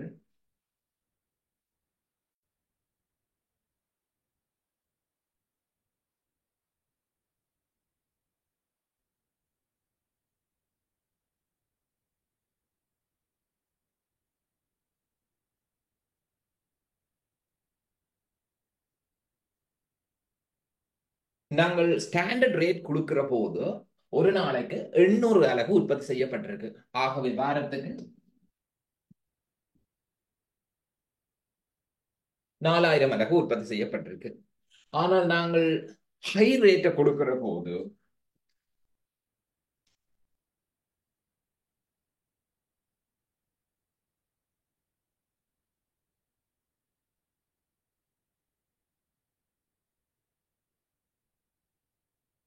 ஆறாயிரம் அலகுகளை உற்பத்தி செய்து தருகிறார்கள் எங்கள் ஊழியர்கள். ஆகவே இப்ப இதுல ஒரு நன்மை ஒன்று கிடைக்குது. மேலதிகமாக செலவு போனாலும் இங்க எங்களுக்கு மேலதிகமாக உற்பத்தி நடக்குது. இது எங்களுக்கு லாபமா இல்லையான்னு தெரிய வேணுமாக இருந்தால் செல்லிங் பிரைஸை நாங்கள் தீர்மானிக்க வேணும். ரைட். அப்ப செல்லிங் பிரைஸால வருமானம் கூடுது, இங்க செலவு கூடுது. செலவு கூடுறதை விட வருமானம் கூடுறது அதிகமாக இருந்தால், if the revenue increases more than the cost increase, there's no loss. ஆகவே ஊழியர்களுக்கு நன்மை, அதே போல நிறுவனத்துக்கு நன்மை. இப்ப ஹை ரேட்டை கொடுக்கிற போது அது ஹை ரெவென்யூவை கொண்டு வருமாக இருந்தால், so when the rate is increased to a higher rate, it results in an increase in revenue. There's no loss for neither. ஊழியர்களுக்கும் அது நன்மை, நிறுவனத்துக்கும் அது நன்மையா இருக்கு. On the other hand, if we increase the rate but no change in the revenue or loss in the revenue, that is really a loss. காஸ்ட கூட்டியும் ஊழியர்களுக்குரிய கொடுப்பனவை கூட்டின பிறகும் வருமானம் அந்த அளவுக்கு அதிகரிக்க இல்லைன்னு சொன்னால் அது ஒரு லாஸ் ஆக இருக்கும். So this is about the high rate. High day rate. High day rate is a system where employees pay hourly wage rate in the expectation that they will work more efficiently than similar employees on a lower hourly rate in a different company. இப்ப இன்னொரு கம்பெனில low rate கொடுக்கிற போது நாங்கள் high ரேட்டை கொடுக்கலாம். என்ன எதிர்பார்ப்புன்னு சொன்னால் அந்த லோ ரேட் கொடுக்கிற கம்பெனில இருக்கிற எஃபிஷியன்சியை விட எங்களுடைய நிறுவனத்தில் இருக்கிற எஃபிஷியன்சி அதிகமாக இருக்கும். அதிகமாக இருந்தால் இல்லை என்றால் தீமை. அதைத்தான் நான் இப்ப விளங்கப்படுத்தி இருக்கேன். சோ இந்த முறையின் அட்வான்டேஜஸ் அண்ட் டிஸ்அட்வான்டேஜஸ் நாங்க பார்த்தோமா இருந்தால், நன்மை தீமைகளை பார்த்தோமாக இருந்தால், there are two advantages of high day rate scheme. இந்த கூடுதலான அல்லது உயர்ந்த வீதத்தை நாங்கள் கொடுக்கிறது இந்த நன்மையை பார்த்தால், it is simple to calculate and easy to understand. Calculation, mathematics easy. Guarantees the employees a consistently high wage. ஊழியர்கள் வந்து யோசிப்பார்கள், எங்களுக்கு தொடர்ந்து நல்ல சம்பளம், மற்ற நிறுவனங்களை கொடுக்கிற ரேட்டை விட எங்களுக்கு கூடுதலான ரேட் கிடைக்கும். ஆகவே ஊழியர்கள் சந்தோஷமாக இருப்பார்கள். ஊழியர்களுக்கு இது ஒரு உற்சாகத்தையும் ஊக்குவிப்பையும் கொடுக்கும். ஆனால் டிஸ்அட்வான்டேஜஸ் என்று சொன்னால், employees cannot earn more than a fixed hourly rate for their extra effort. அவர்கள் எக்ஸ்ட்ரா எஃபர்ட்டை கொடுத்தாலும் அவர்களுக்கு அந்த ரேட் மாறாது. அதாவது கிட்டத்தட்ட ஓவர் டைம் என்ற ஒரு கன்செப்ட் இங்கே இருக்காது. ஹை ரேட் பே பண்ற கம்பெனிஸ் ஓவர் டைமை கணக்கில் எடுக்காது. ஆகவே எவ்வளவுதான் கஷ்டப்பட்டு உழைச்சாலும் அந்த ரேட் மாற போறது இல்லை. மனத்தியாளங்களை கூட்டி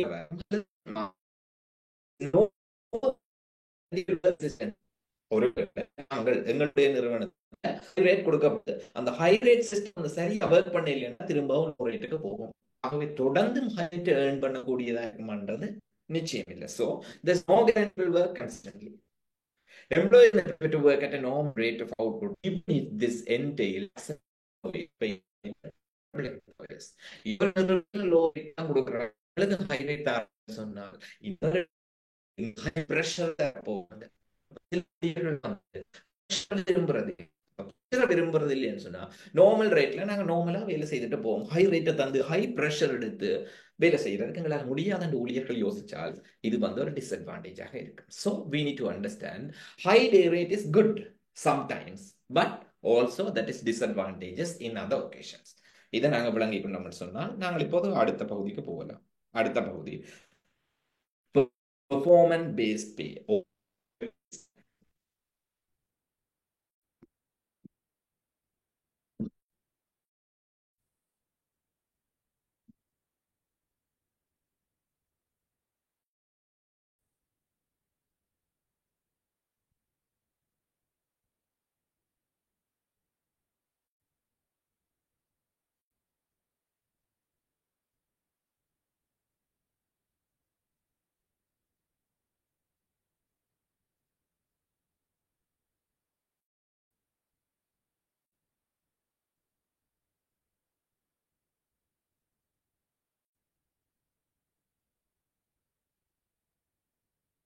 ரைட், இதுவரைக்கும் நாங்கள் பார்த்தது என்னன்னு சொன்னால் டைம் பேஸ்ட் பே, நேரத்தின் அடிப்படையில கொடுப்பனவு வழங்கப்படுகிற முறைமை. ஆனால் இப்போது நாங்கள் பார்க்க போறோம் பெர்ஃபார்மன்ஸ் பேஸ்ட் பே. பெர்ஃபார்மன்ஸ் அடிப்படையில, அதாவது செயற்திறனுடைய அடிப்படையில வழங்கப்படுகிற கொடுப்பனவு. அப்ப டைம் பேஸ்ட் பேமெண்ட்ல நம்பர் ஆஃப் ஹவர்ஸ், எத்தனை மணித்தியாலம் வேலை செய்தார்களோ அந்த மணித்தியாலத்துக்குரிய வீதத்தால பெருக்கி கொடுத்திருக்கிறோம். அதுக்குள்ள ஓவர் டைம், ஐடில் ஹவர்ஸ் எல்லாம் பெறப்பட்டதை பார்த்திருக்கோம். ஆனால் பெர்ஃபார்மன்ஸ் பேஸ்ட் பேயில பார்த்தோம் என்று சொன்னால்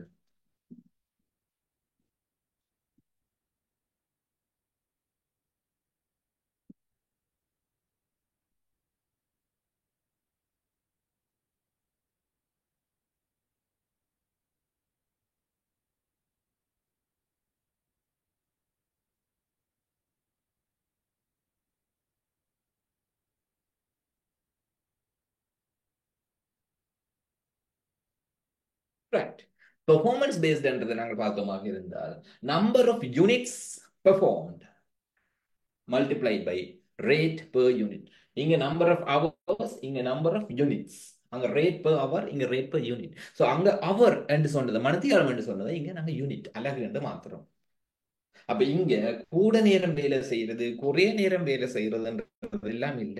குறைஞ்ச நேரத்துல நீங்க நிறைய வேலை செய்வீங்கன்னா உங்களுக்கு நிறைய கூலி கிடைக்கும். நீங்க நிறைய நேரம் எடுத்து குறைஞ்ச வேலையை செய்வீங்கன்னா உங்களுக்கு குறைவா கிடைக்கும். ஆகவே நேரம்ன்றது ஒரு விஷயமே இல்லை, எத்தனை அலகுகள். இப்போ உதாரணத்துக்கு நாங்கள் எடுத்துக்கொண்டோம்னு சொன்னால், ஒரு கால் சென்டர் எடுத்துக்கொண்டோம்னு சொன்னால், நீங்க எவ்வளவு நேரம் கால் சென்டர்ல வேலை செய்றீங்கன்றது அவசியம் இல்லை, எத்தனை கால்ஸ் அட்டென்ட் பண்றீங்க, எத்தனை கஸ்டமர்ஸுக்கு ரிப்ளை சொல்றீங்க, இப்படியான விஷயங்கள்ல நீங்க தேவைப்படுது. So this is called performance based. அப்ப இங்க ஓவர் டைம் என்ற பிரச்சனை இல்ல, ஐடில் ஹவர்ஸ் என்ற பிரச்சனை இல்ல, எங்களுக்கு நேரடியா பெர்ஃபார்மன்ஸ். ஸோ பெர்ஃபார்ம்டு என்று சொல்றது ப்ரொடக்ஷன் கம்பெனில number of units produced, service கம்பெனிஸ்ல number of customers performed or number of other aspect. Performance base, நீங்க எவ்வளவு நல்லா வேலை செய்றீங்களோ அவ்வளவு உங்களோட பேமெண்ட் நல்லா கிடைக்கும். ஸோ டைம் ரெஸ்ட்ரிக்ஷன் என்ற ஒரு விஷயம் இங்க இல்லை. ரைட், பெர்ஃபார்மன்ஸ் பேஸ்ட் பே என்றதை நாங்கள் பார்த்தோமாக இருந்தால் பீஸ் ஒர்க் சிஸ்டம், அதாவது எத்தனை units formula. In a piecework scheme, wages are calculated by the following formula. Wages, units produced multiplied into rate per unit. Right? Rate per unit. அப்ப rate per unit வச்சுக்கொண்டு நான் முடிவெடுக்கக்கூடியதாக இருக்கலாம்.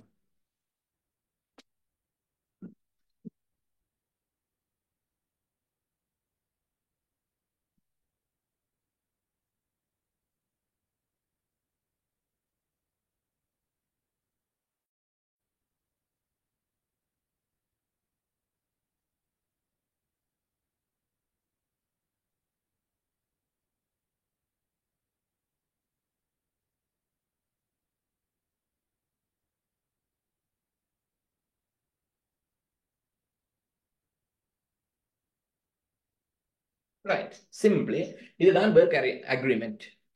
You will be paid rupees 1,500 for every units you have completed. நீங்க நிறைவு செய்யற ஒவ்வொரு அலகுக்கும் 1,500 ரூபாய். So this is called a flat rate. நீங்க எத்தனை யூனிட், 10,000, 1,00,000, எத்தனை கம்ப்ளீட் பண்ணினா sometimes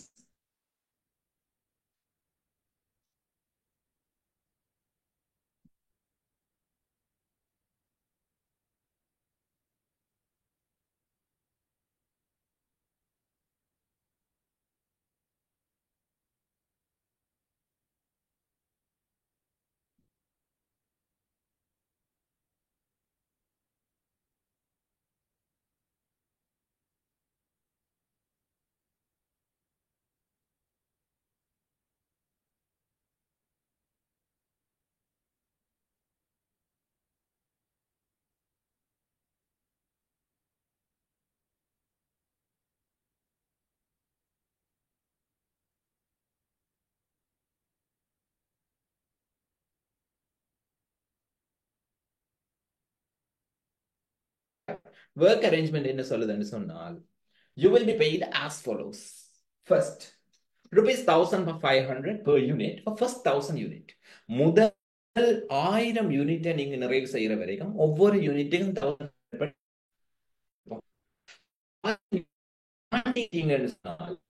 2,000 per unit for next 1,000 unit. அப்ப 1,001 இருந்து 1,000 வரைக்கும் ஒவ்வொரு யூனிட்டுக்கும் 2,000 ரூபாய் படி.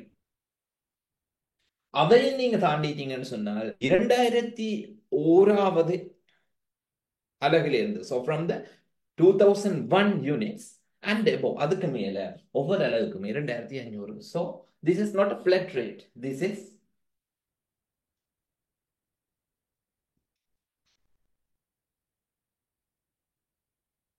it's a progressive rate. நீங்க நல்லா வேலை செய்ய செய்ய உங்களோட ரேட்டும் கூடிக்கொண்டு போகும். so இங்க நாங்க பார்த்தோமா இருந்தால் பெர்ஃபார்மன்ஸ் பேஸ்ட் பேல ஃபார் நம்பர் ஆஃப் யூனிட்ஸ் நாங்க பே பண்றோம். ஃபார் நம்பர் ஆஃப் யூனிட்ஸ் நாங்க பே பண்றதால இங்க ஓவர் டைம் என்ற ஒரு விஷயம் இல்லை.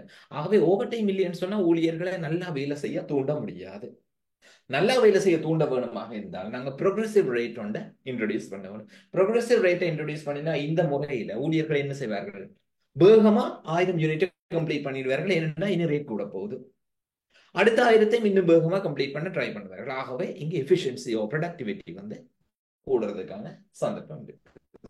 So this is called higher rate or progressive rate. Right. Differential piecework scheme, அதான் நான் progressive scheme ன்னு சொல்றேன். Differential piecework scheme offer an incentive to employees to increase their output by paying higher rates for increased level. இப்பட்ட லெவலை நாங்க rate அதிகரிக்கும். But pressure இது increase rate all units produce extra output only. So நாங்க யோசிக்க வேணும் இந்த ஸ்கீமை சரியா நடைமுறைப்படுத்துறதுக்கு. ஏனென்று சொன்னால் சில வேளையில இதுல practical issues விளங்கி கொண்டு நல்லது. So this is a performance based pay. Now we are going to move about the time sheet. முன்னுக்கே நான் சொல்லியிருக்கேன் டைம் ஷீட் என்னன்னு சொன்னால் டைம் ஷீட்ன்றது ஊழியர்கள் வேலை செய்ததை பதிவு செய்யற ஒரு தாள். So basically time sheet is prepared to record the time employees have worked. Even though salaried staff are paid a flat rate monthly, they may be required to prepare time sheets.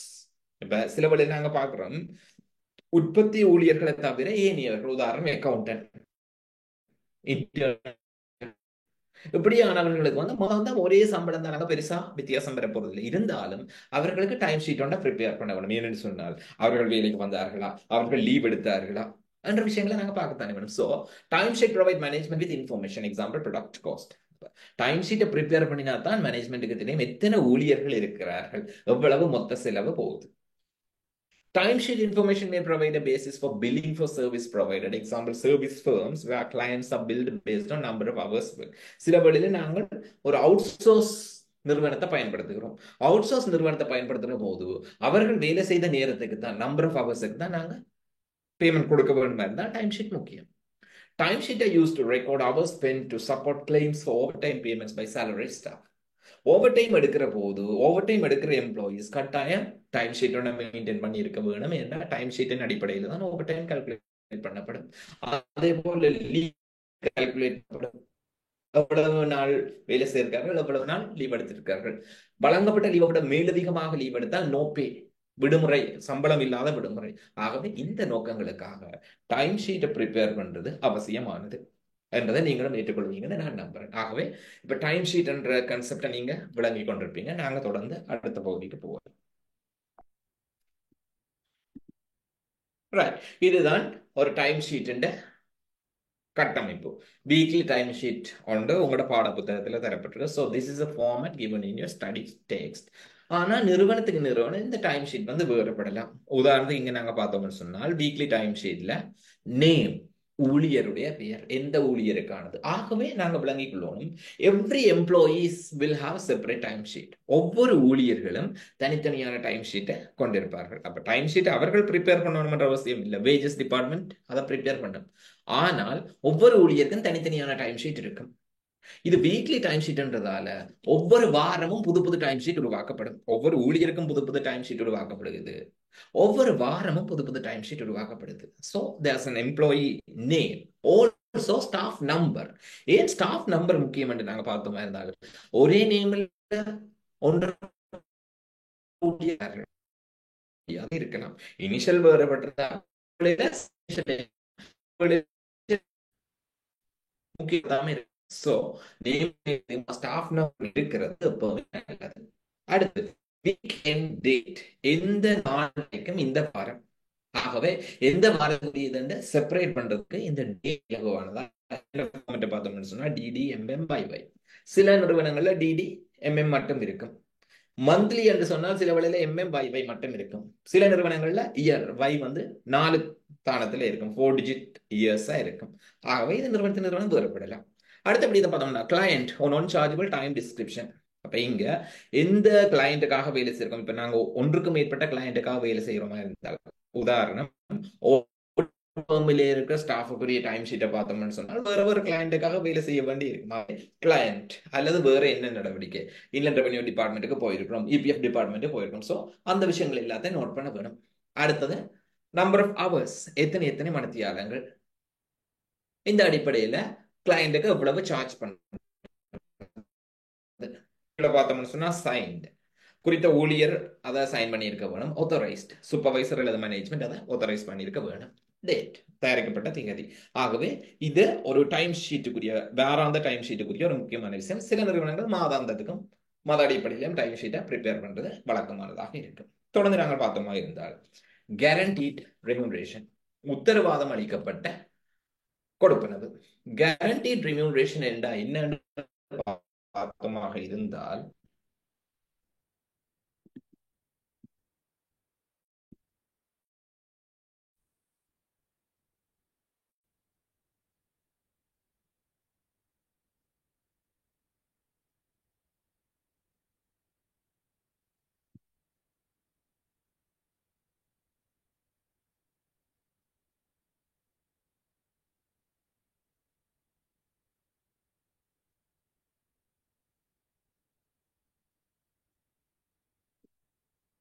ஊழியர்களை பொறுத்த வரைக்கும் ரெமியூனரேஷன்ன்றது ஒரு வருமானம், சம்பளம்ன்றது ஒரு வருமானம். நிறைய ஊழியர்கள் இந்த சம்பளத்தை மட்டும்தான் வருமானமாக கொண்டிருக்கிறார்கள். உதாரணத்துக்கு உங்கள வேலை செய்கிறவர்கள் இருந்தால் சில வேளை உங்களுக்கு சம்பளம் மட்டும்தான் உங்களுடைய வாழ்க்கைக்கான ஒரு மூலமாக இருக்கும். So remuneration is a source of income or source of living, and it is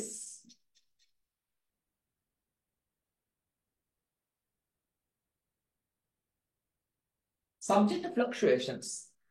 உங்களுடைய ஒவ்வொரு மாத சம்பளமும் ஒரே அளவுல வராது. இப்போ உதாரணத்துக்கு உங்களுடைய ஆடிட் ஃபார்ம்ல உங்களுக்கு கிடைக்கிற சம்பளம் 15,000 இருந்தால் ஒவ்வொரு மாதம் 15,000 வராது. அதுல சில விடயங்கள் கூட்டப்படும், சில விடயங்கள் கழிக்கப்படும். ஆகவே இது subject of fluctuation. Example, basic pay plus plus plus minus minus minus. உங்களோட பேசிக் பேமெண்டோட சில விஷயங்கள் கூட்டப்படும். உதாரணம், ஓவர் டைம் இருந்தேன்னா கூட்டப்படும், இன்சென்டிவ் இருந்தேன்னா கூட்டப்படும், உங்களுக்கு ஏதாவது நல்ல அலவன்சஸ் கிடைக்குதுன்னு சொன்னா அது கூட்டப்படும். may be deducted. TN may be deducted. If you are supposed to pay the income tax, PAYE appit may be deducted. நீங்க லோன் எடுத்திருந்தா அந்த லோன் ஒரு போர்ஷன் may be deducted. நீங்க salary advance எடுத்திருந்தா it may be deducted. So ஒவ்வொரு மாத சம்பளமும் வேறுபடும். ஒவ்வொரு மாத சம்பளமும் வேறுபடுறதால sometimes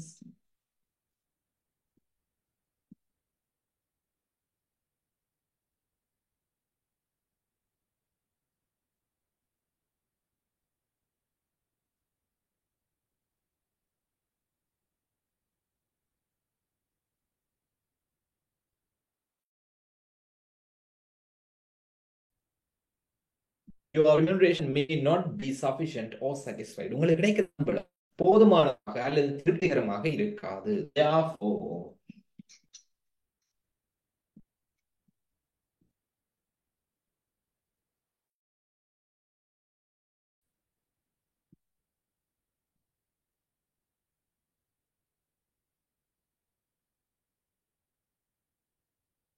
a minimum guarantee, remuneration தொடர்பாக ஒரு மினிமம் கேரண்டி, என்னதான் மாற்றம் வந்தாலும் குறைஞ்சது உங்களுக்கு இவ்வளவு கிடைக்கும் என்று சொல்லி எம்ப்ளாயர் வந்து ஒரு மினிமம் கேரண்டியை கொடுத்தால் employee will be protected. So this is called the minimum guarantee. So எங்களை விளங்கிக் கொள்ள வேண்டிய விஷயம் என்னன்னு சொன்னால், மினிமம் கேரண்டி என்றது ஊழியரை பாதுகாக்கும், ஆனால் நிறுவனத்துக்கு சில வழியில சொல்ல முடியாது. So this is something called the minimum guarantee. Guaranteed remuneration is a fixed monetary amount paid by an employer to an employee. So இந்த guarantee கொடுத்ததுக்காக ஒவ்வொரு மாதம் ஒரு fixed amount கொடுக்கப்படும். Most common form of guaranteed remuneration is a base level salary. Your basic salary is a guaranteed one. Guaranteed remuneration may include holiday and sick pay and exclude variable pay such as overtime, bonus and discretionary incentives.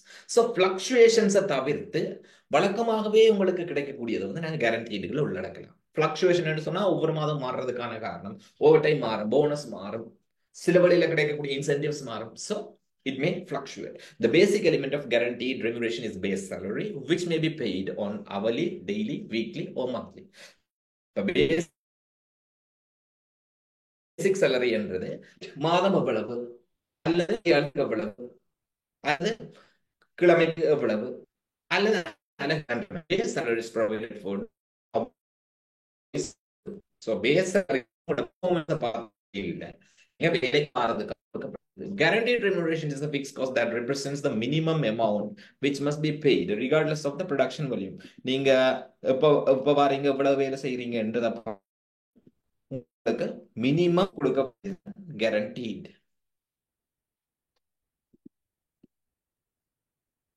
Therefore, guaranteed remuneration is not relevant for decision making. But guaranteed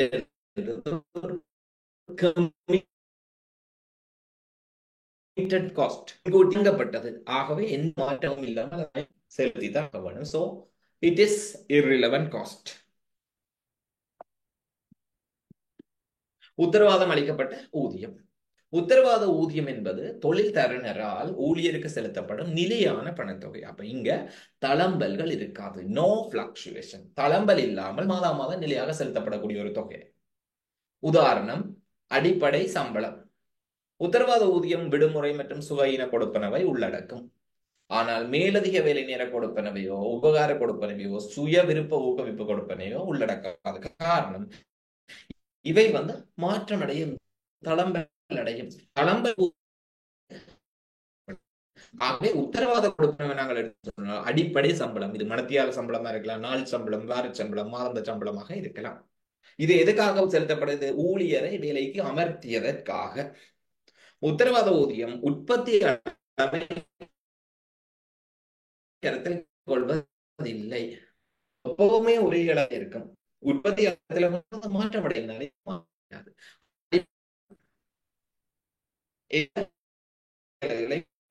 எனவே உத்தரவாத ஊதியம் தீர்மானம் மேற்கொள்வதில் தொடரப்பட்டதல்ல. காரணம், நாங்க தீர்மானிச்சாலும் தீர்மானிக்கப்பட்டாலும் அந்த தொகையை கொடுத்துத்தான் ஆக வேணும், ஏனென்றால் ஏற்கனவே உத்தரவாதம் அளிக்கப்பட்டிருக்கிறது. ஆகவே இது தீர்மானத்துடன் தொடர்புபடாத. அடுத்த விஷயத்தை நாங்கள் இருந்தால் போனஸ் ஸ்கீம்ஸ், உபகார அல்லது ஊக்கங்கள்.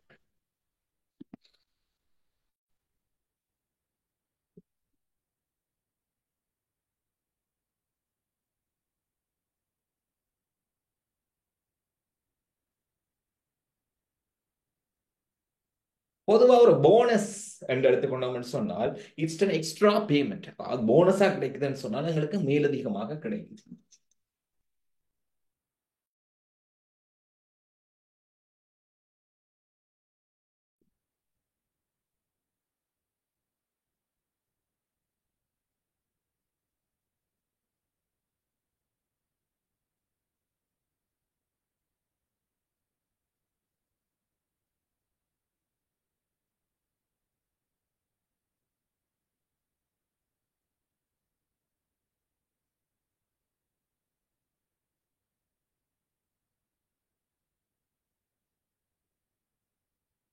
Right, may be part of the profit earned.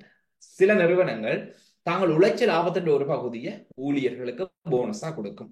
So அது சொல்லு மே மே நாட் ரிலேட்டட் பெர்ஃபார்மன்ஸ், ஊழியர்களோட பெர்ஃபார்மன்ஸோட தொடர்பு பட்டிருக்கலாம், அது தொடர்பு படாமல் இருக்கலாம். சில நிறுவனங்கள் எடுத்துக்கொண்டோம்னு சொன்னா எல்லா ஊழியர்களும் ஒரே அளவுல போனஸ் கொடுக்கும். So it's a flat bonus.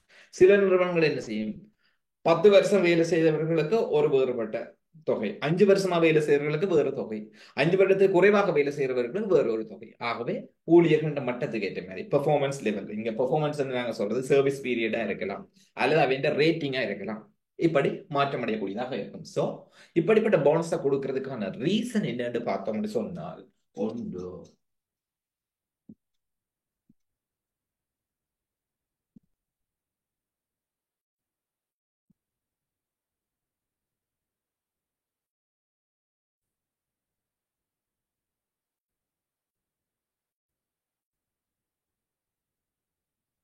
To motivate for long stay.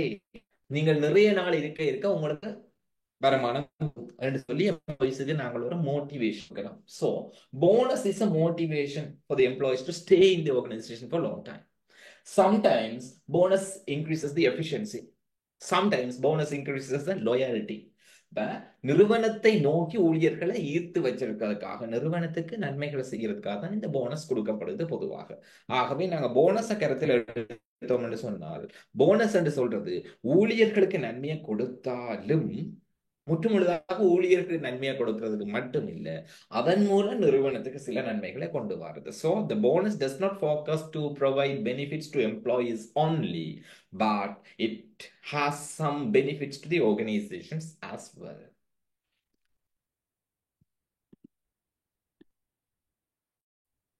So if we see here, bonus schemes introduced to compensate workers' pay for their inability to increase earnings by working more efficiently.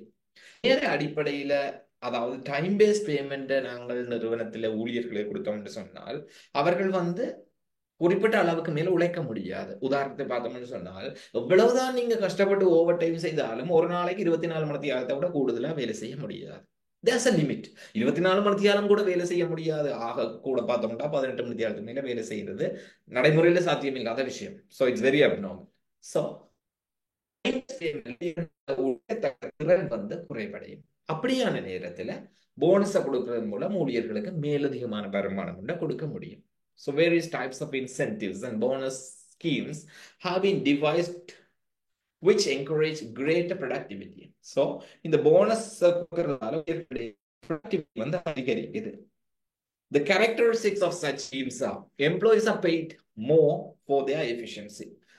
நிறைய இருக்கிற ஊழியர்கள் கூடுதலான போனஸை பெறதுக்கான வாய்ப்பு இருந்ததுன்னு சொன்னால் அது ஊழியர்களுக்கு நன்மை, நிறுவனத்துக்கு நன்மை. The profit arising from productivity improvements are shared between employers and employee. ஊழியர்கள் யோசிக்க கூடாது, நாங்கள் கஷ்டப்பட்டு உழைக்கிறோம், நிறுவனம் லாபத்தை எடுத்துக்கொண்டு போகுது. So the employee shall not think the organization enjoys the profit that we are earning. அதன் ஒரு பகுதியை ஊழியர்களுக்கு இடையில பகிர்ந்து கொள்ள வேண்டும். When the organization shares a part of the profit with the employees, they will be happy. This is our earning. This is our part. So there's a loyalty. Morale of the employee is likely to improve since they are seen to receive extra reward for extra effort. ஆகவே நாங்கள் கஷ்டப்பட்டு உழைச்சால் எங்களுக்கு நன்மை, நிறுவனத்துக்கு நன்மை என்ற ஒரு சிந்தனை ஊழியர்களிடையில வரும். So the employees will feel like if we work hard, it is benefit for both employees and the organization. So உபகார ஊக்குவிப்பு திட்டங்களை பார்த்தோம்னு சொன்னால் பொதுவாக நேர அடிப்படை முறைமையில் கொடுப்பனவு பெறும் ஊழியர்கள் அவர்கள் அதிக வினைத்திறனாக வேலை செய்தும் தமது ஊதியத்தை அதிகரிக்க முடியாமல் இருக்கிறது. காரணம் என்ன சொன்னால் நேரம் வந்து வரையறுக்கப்பட்டது. வரையறுக்கப்பட்ட நேரத்துக்குள்ள நாங்கள் அதிகமாக வேலை செய்யறதுன்றது எப்பவுமே சாத்தியம் இல்லாத விஷயம். ஆகவே இதை ஈடு செய்யறதுக்காக உபகார பணம் அல்லது ஊக்குவிப்பு முறைமை ஆரம்பிக்கப்படுத்தப்பட்டிருக்கு. உற்பத்தி அதிகரிப்பதை ஊக்குவிப்பதற்காக பல்வேறு வகையான உபகார பண திட்டங்கள் வகுக்கப்பட்டிருக்கின்றன. இவற்றின் இயல்புகள் ஊழியரின் வினைத்திறனுக்கு கூடுதலான கொடுப்பனவு. நீங்கள் அதிக வினைத்திறனான ஊழியராக இருந்தால் உங்களுக்கு அதிக கொடுப்பனவு. உதாரணம், நீண்ட காலம் வேலை செய்தால் நீங்கள் வினைத்திறன் கூடியவர் என்று கருதப்படும். நீங்கள் சிறப்பாக வேலை செய்த உங்களுடைய பெர்ஃபார்மன்ஸ் அப்ரைசல் ரேட்டிங் நல்லா இருந்ததுன்னு சொன்னால் நீங்கள் அதிகம் வினைத்திறனானவர். ஆகவே உங்களுக்கு ரேட் வந்து கூட, போனஸ் ரேட் வந்து கூடவே இருக்கு. அதிகரித்த உற்பத்தி திறனிலிருந்து எழுகின்ற லாபம் ஊழியருக்கும் தொழில் திறனுக்கு இடையில் பகிரப்படும்.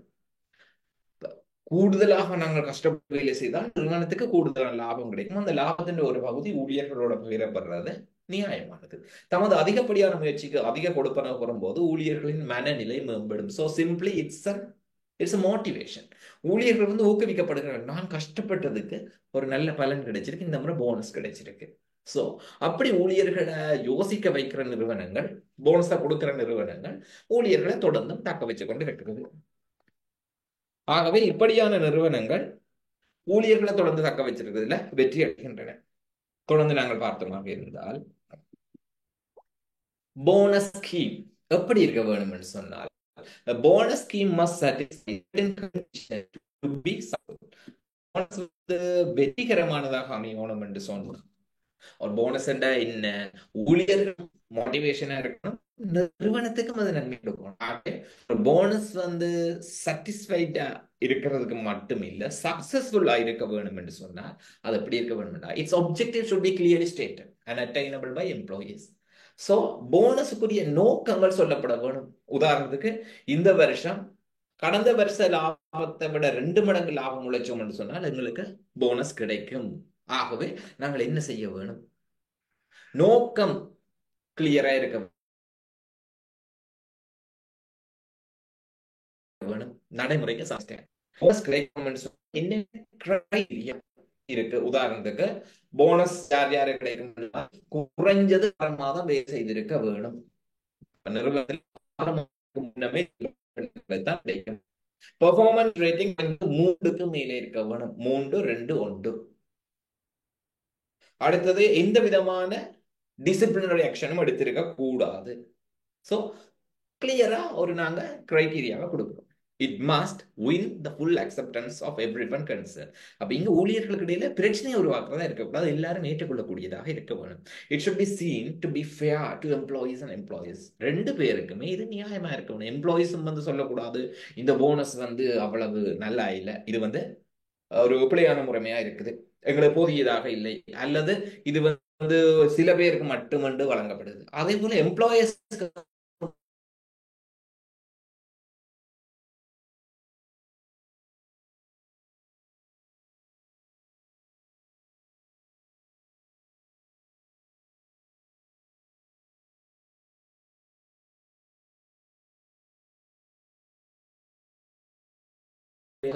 கஷ்டப்பட்டு வேலை செய்தால் அந்த வேலை செய்து முடிச்ச உடனே அந்த போனஸை கொடுக்கிறது ஒரு நல்ல இயல்பாக இருக்கும். ஆகவே இப்படிப்பட்ட போனஸா இருந்தால் அது நல்லது. Allowances should be made for external factors outside the employee's control which reduce their productivity. Right. ஊழியர்களுடைய கட்டுப்பாட்டுக்கு வெளியிலே இருக்கிற விடயங்களுக்காக இழப்பீடுகளை கொடுக்க வேணும். இப்ப உதாரணத்துக்கு எவ்வளவுதான் கஷ்டப்பட்டாலும் அவர்களால் வேலை செய்ய முடியாம போக மூலப்பொருள் இல்லையா? அப்ப மூலப்பொருள் இல்லாம போறது நிறுவனத்தின் பிரச்சனை, ஊழியர்களோட பிரச்சனை இல்லை. அதுக்காக ஊழியர்களுக்கு நட்டத்தை வழங்கக்கூடாது. All employees who make extra effort should be rewarded. சும்மா இருந்து கொண்டு பெனிஃபிட் எடுக்கிறது இருக்கக்கூடாது. கஷ்டப்படுறவர்களுக்கு தான் கிடைக்கணும். ஆகவே ஒரு கிளியர் பெர்ஃபார்மன்ஸ் அப்ரைசல் அடிப்படையில தான் கொடுக்க வேணும். The scheme must be properly communicated to employees. என்ன அடிப்படையில் போனஸ் கொடுக்கப்படுதுன்றது ஊழியர்களுக்கு தெளிவாக சொல்லப்பட்டால் அவர்கள் சாட்டிஸ்ஃபைட். இல்லை என்று சொன்னால் அவர்களுக்கு குழப்பமாக இருக்கும். ஆகவே போனஸ் என்பது இந்த காரணங்கள் அடிப்படையில் இருந்தால் வெற்றிகரமானதாக இருக்கும் என்று சொல்லப்படுகிறது. பொதுவாக நேர அடிப்படை முறை மேல் கொடுப்பனவு பெறும் ஊழியர்கள், இது நாங்க பார்த்துட்டோம். உபகார திட்டம் வெற்றிகரமாக இயங்குவதற்கு சில நிபந்தனைகள் பூர்த்தி செய்யப்படும். நோக்கம் தெளிவாக கூறும்.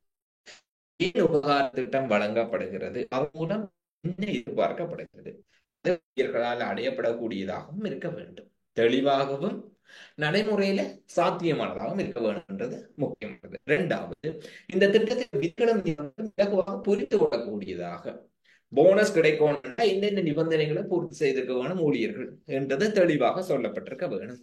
அடுத்த விஷயத்தை பார்த்தோமாக கருத்தில் கொள்ளப்பட்ட ஒருவரின் முழு ஒப்புதலையும் இது வெற்றி கொள்ள வேண்டும். எந்தெந்த ஊழியர்களுக்கு போனஸ் கிடைக்க போகுதோ அந்த ஒவ்வொரு ஊழியர்களுக்கும் இது சம்மதமானதாக இருக்க வேணும். ஊழியர் இரு தரப்புமே இது ஊழியர்களினால் எடுக்கப்பட்ட மிக விரைவில் இயலுமான மிக விரைவில் கொடுக்கப்பட வேண்டும். நிறுவன உற்பத்தி திறனை குறைக்கக்கூடியது ஊழியர்கள் கட்டுப்பாட்டுக்கு அப்பாற்பட்ட வெளிவாரி காரணிகளுக்கு படிகள் வழங்கப்பட வேண்டும். ஊழியர்களுடைய திறனை குறைக்கிறதுக்கு ஒரு கட்டுப்படுத்த முடிய காரணி தொழிற்படுதுன்னு சொன்னா அதனால ஊழியர்களுக்கு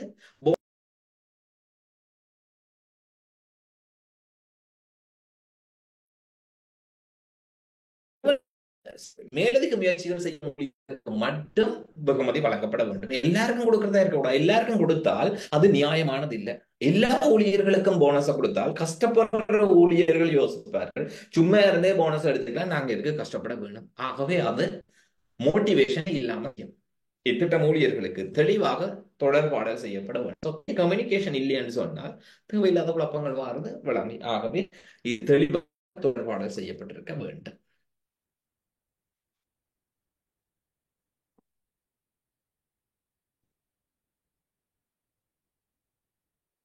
போனஸ் சில விதமான போனஸ் நாங்க பார்த்தோம்னு சொன்னால் ஹை டே ரேட் சிஸ்டம், உயர்ந்த நாள் வீத முறைமை என்றது ஒரு போனஸ் தான்.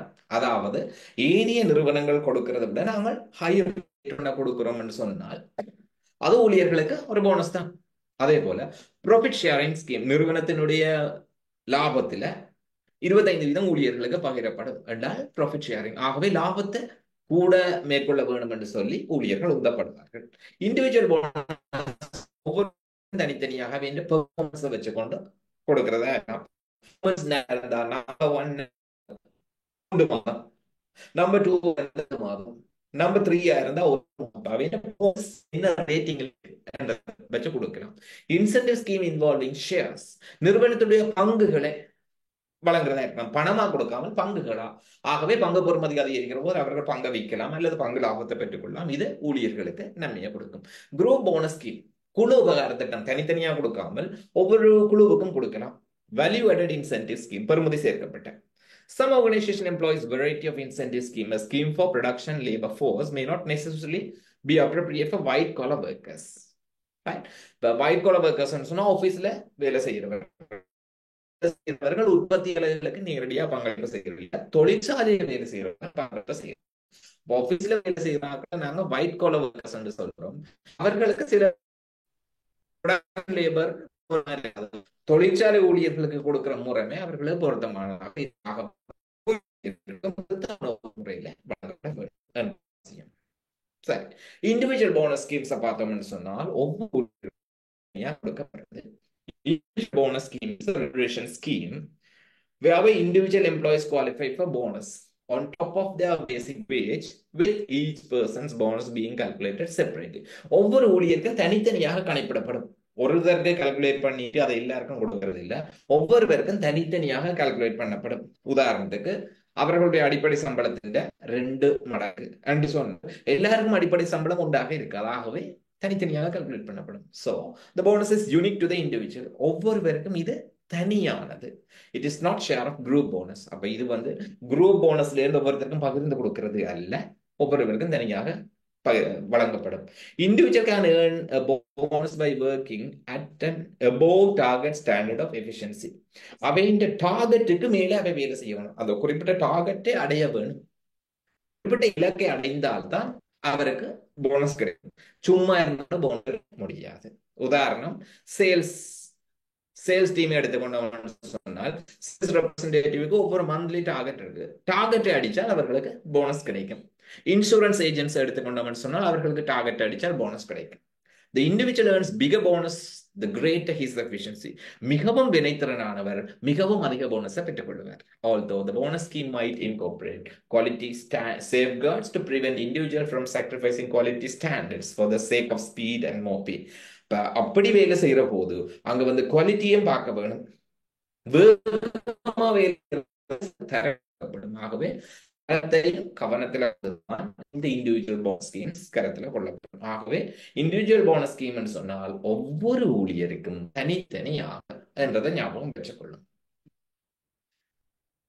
To be successful, however, individual bonus scheme must take care of the following fact. சில சந்தர்ப்பங்கள்ல இந்த தனிநபர்களுக்கு கொடுக்கிற பிழையான விளைவுகளை கிட்ட செல்லும்.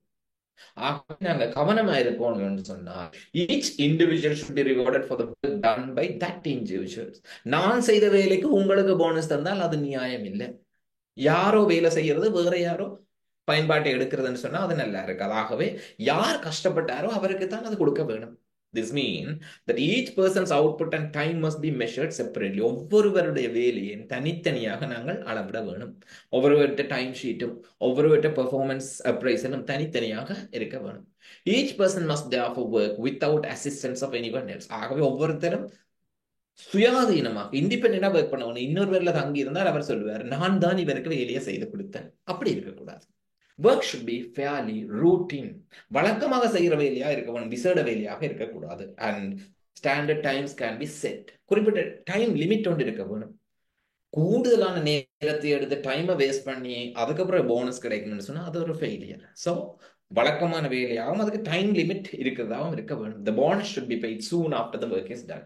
வேலை முடிஞ்ச பிறகு, உதாரணம் டார்கெட்டை அடிச்ச உடனே, டார்கெட் கம்ப்ளீட் ஆன உடனே அவருக்கு போனஸ் கிடைக்கக்கூடிய இருக்க வேணும்.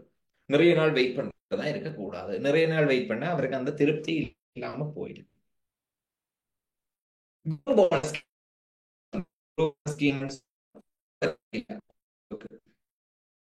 Bonus scheme incentive plan which is related to the output performance of group workers, department, or even the whole factory.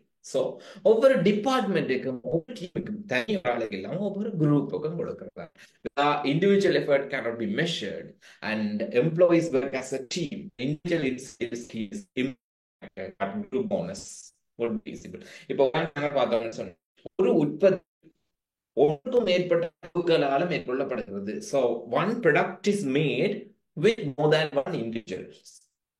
அப்படி என்று சொன்னால் அந்த ஆனால் எல்லாருமே அதில் பங்களிக்கிறார்கள். அப்ப வெற்றிக்கு தனியொரு காரணமாக இருந்தால் இண்டிவிஜுவல் நல்லது, வெற்றிக்கு நிறைய பேர் காரணமாக இருந்தால் குரூப் நல்லது. சோ குரூப் போனஸ் ஸ்கீமை கொடுக்க இண்டிவிஜுவல் போனஸ் கொடுக்கிறதா யார் செய்தார்கள், who contributed for the success என்றதுதான் தங்கி இருக்கு. Other advantages of group bonus, they are easier to administer because they reduce the clerical effort, record, measure output and calculate individual bonuses. சிக்கல் calculate பண்றது நிறைய time வேணும், record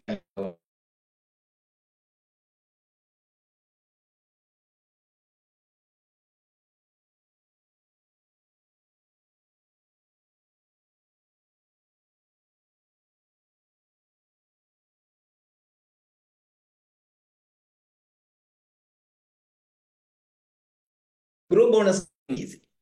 The increase in cooperation workers. Scheme என்று சொன்னால் தனி ஒரு பேர் இல்லை, டீமா தான் நாங்க வேலை செய்வோம். ஆகவே they have found reduced spoilage, waste and absenteeism. சேர்ந்து வேலை செய்யறதால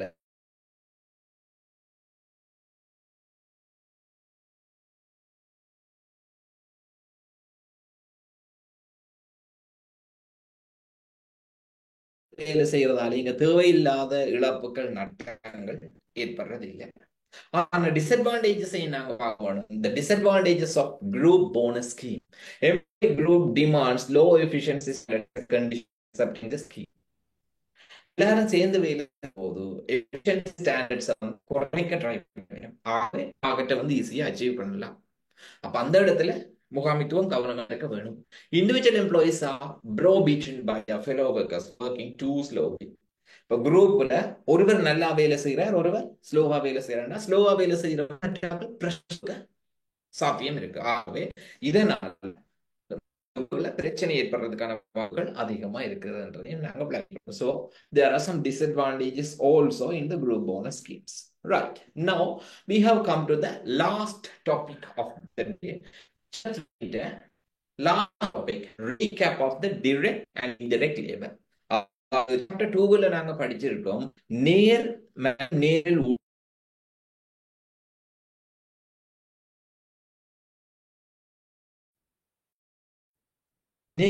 நேரில் ஊழியர் தொடர்பான சில விடயங்களை நாங்கள் மீட்டர் செய்து பார்க்க போறோம். அதுக்காக நான் உங்களுக்கு 5 பயிற்சி வினாக்கள் எடுத்திருக்கேன். முதலாவது வினாவை நாங்க பார்க்கலாம்.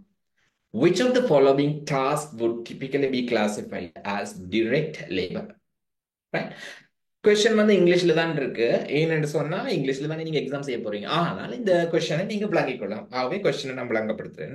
கீழே தரப்பட்டிருக்க டாஸ்க் கர்மங்கள்ல எது டிரெக்ட் லேபர் நேர் ஊழியமாக கருதப்படக்கூடியது என்று நாங்கள் பார்த்தோமா இருந்தால், மெயின்டெனன்ஸ் ஆஃப் ஃபேக்டரி எக்யூப்மெண்ட், தொழிற்சாலை உபகரணங்களை பராமரிக்கிறது. Assembly line worker wages, assembling பொருத்துதல் வரிசையின் ஊழியர்களுடைய கூலி.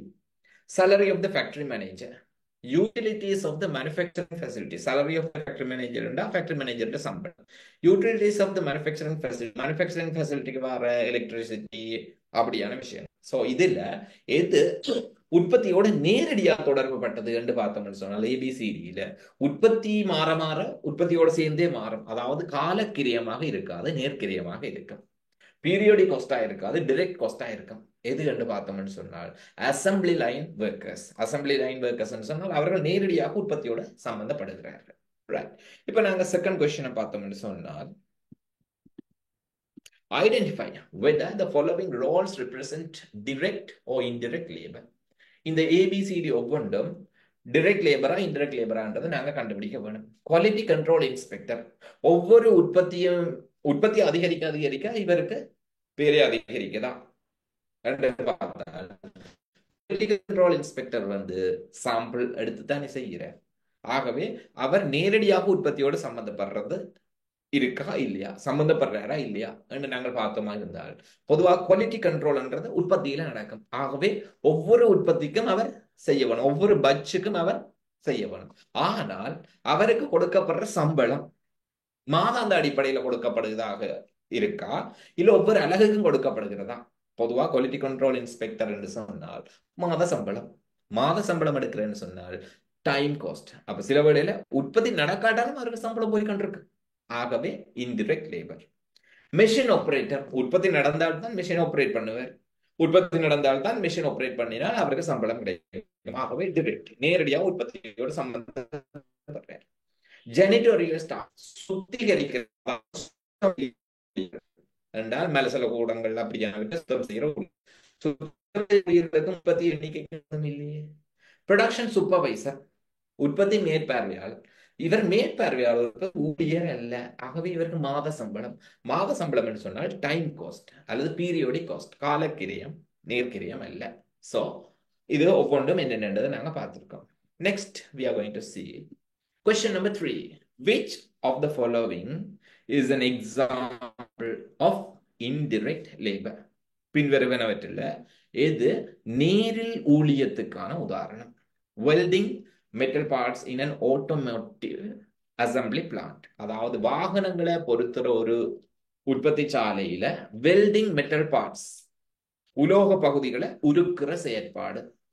வாகனங்களை பொறுத்துறதுக்கு இந்த உலோகங்களை உருக்கி வடிவமைக்கிறது நேரடியாக தொடர்புபட்டது. ஆகவே இது வாகனங்கள் எண்ணிக்கை அதிகரிக்க அதிகரிக்க இந்த வேலையும் அதிகரிக்கும், இந்த வேலைக்கான கிரியமும் அதிகரிக்கும். ஆகவே உற்பத்தியோட சேர்ந்து அதிகரிக்கிறதால இது டிரெக்ட் லேபராக இருக்கு. salary of the human resource department staff. human resource department staffுக்கும் number of productionுக்கும் சம்பந்தம் இருக்கா? ப்ரொடக்ஷன் நடந்தாலும் நடக்காட்டாலும் அவைக்கு சம்பளம் போய்கொண்டுதான் இருக்கும். ஆகவே indirect. packaging finished products for shipment. நிறைய உற்பத்திகளை விநியோகத்துக்காக பொதி செய்கிறது.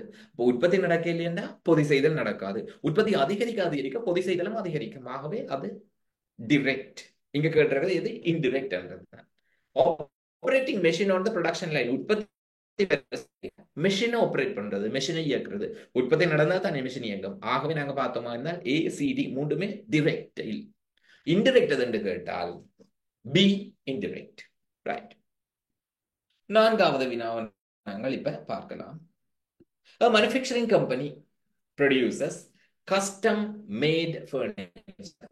ஒரு உற்பத்தி நிறுவனம் ஒவ்வொருவருக்கு தனித்தனியாக வடிவமைக்கப்பட்ட, அதாவது ஒவ்வொரு கஸ்டமருக்கு டிசைன் கொடுக்கிற தளவாடங்களை உற்பத்தி செய்யுது. How should the wages of workers who sand and finish the furniture be classified? அதாவது பர்னிச்சர் தளவாடங்களை சாண்ட், அதாவது வர்ணம் பூசுற வேலையை செய்து நிறைவு செய்கிற ஊழியர்கள், அவர்கள் டைரக்ட் லேபரா இன்டைரக்ட் லேபரா?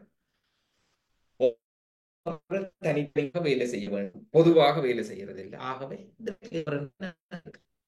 ஐந்தாவது வினா,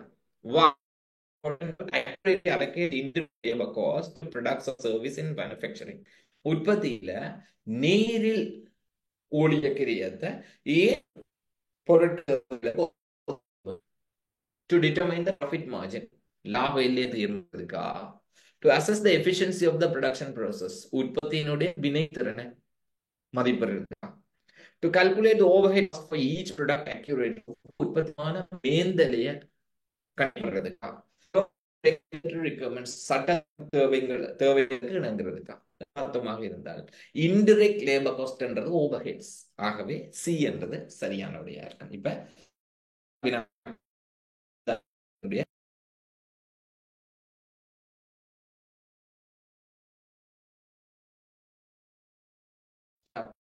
are going to round up the summary of what we have learned.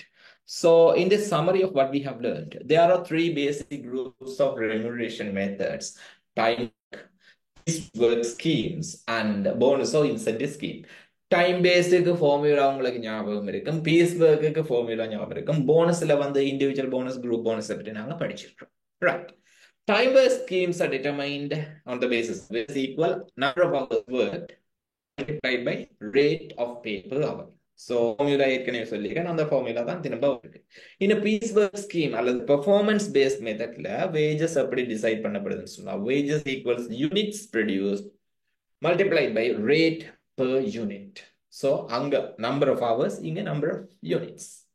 Guaranteed remuneration is a fixed monetary amount paid by an employer to employee. ஒரு employer employeeக்கு கொடுக்கிற minimum amount அல்லது fixed amount தான் guaranteed ன்னு நாங்க சொல்றோம்.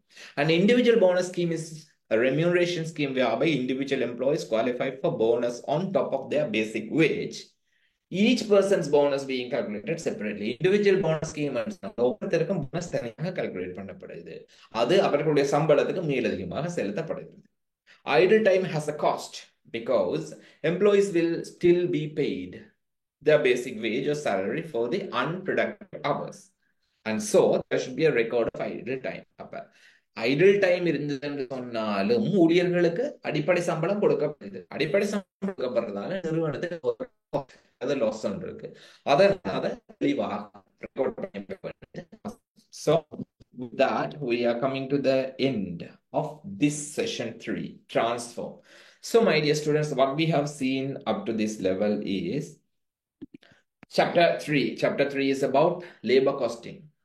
ஊழிய கிரியம் என்ற 3வது அத்தியாயத்தை நாங்க படிச்சிருக்கோம். இந்த ஊழிய கிரியத்துல 3 வேறுபட்ட ஊழிய கொடுப்பனவுகளை நாங்க பார்த்திருக்கோம். அதாவது நேர அடிப்படையிலான கொடுப்பனவுகள், டைம் பேஸ்ட் பேமெண்ட், செயற்பாட்டு அடிப்படையிலான கொடுப்பனவுகள், performance based payment, bonus payment.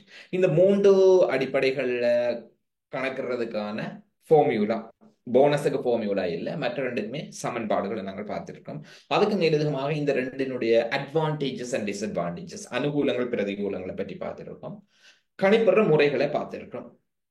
இதுக்கு மேலதிகமா இங்க நாங்க குழம்புறதுக்கு எதுவுமே இல்லை. ஆகவே ஊழிய கிரியம் தொடர்பான அடிப்படையான சில விஷயங்களை நாங்கள் பார்த்திருக்கிறதால இந்த அத்தியாயத்தை இதோட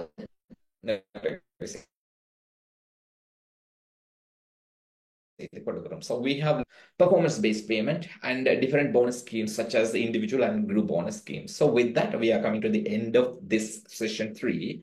We'll be meeting again on the session 4. Until then, sufficiently revise what we have learned. என்ன இதுவரைக்கும் கற்றிருக்கோமோ அதை போதுமான அளவுக்கு நீங்க ரிவைஸ் பண்ணணும். Because exam will be difficult prepared. So issue. Let's meet on the next session. Thank you very much and goodbye.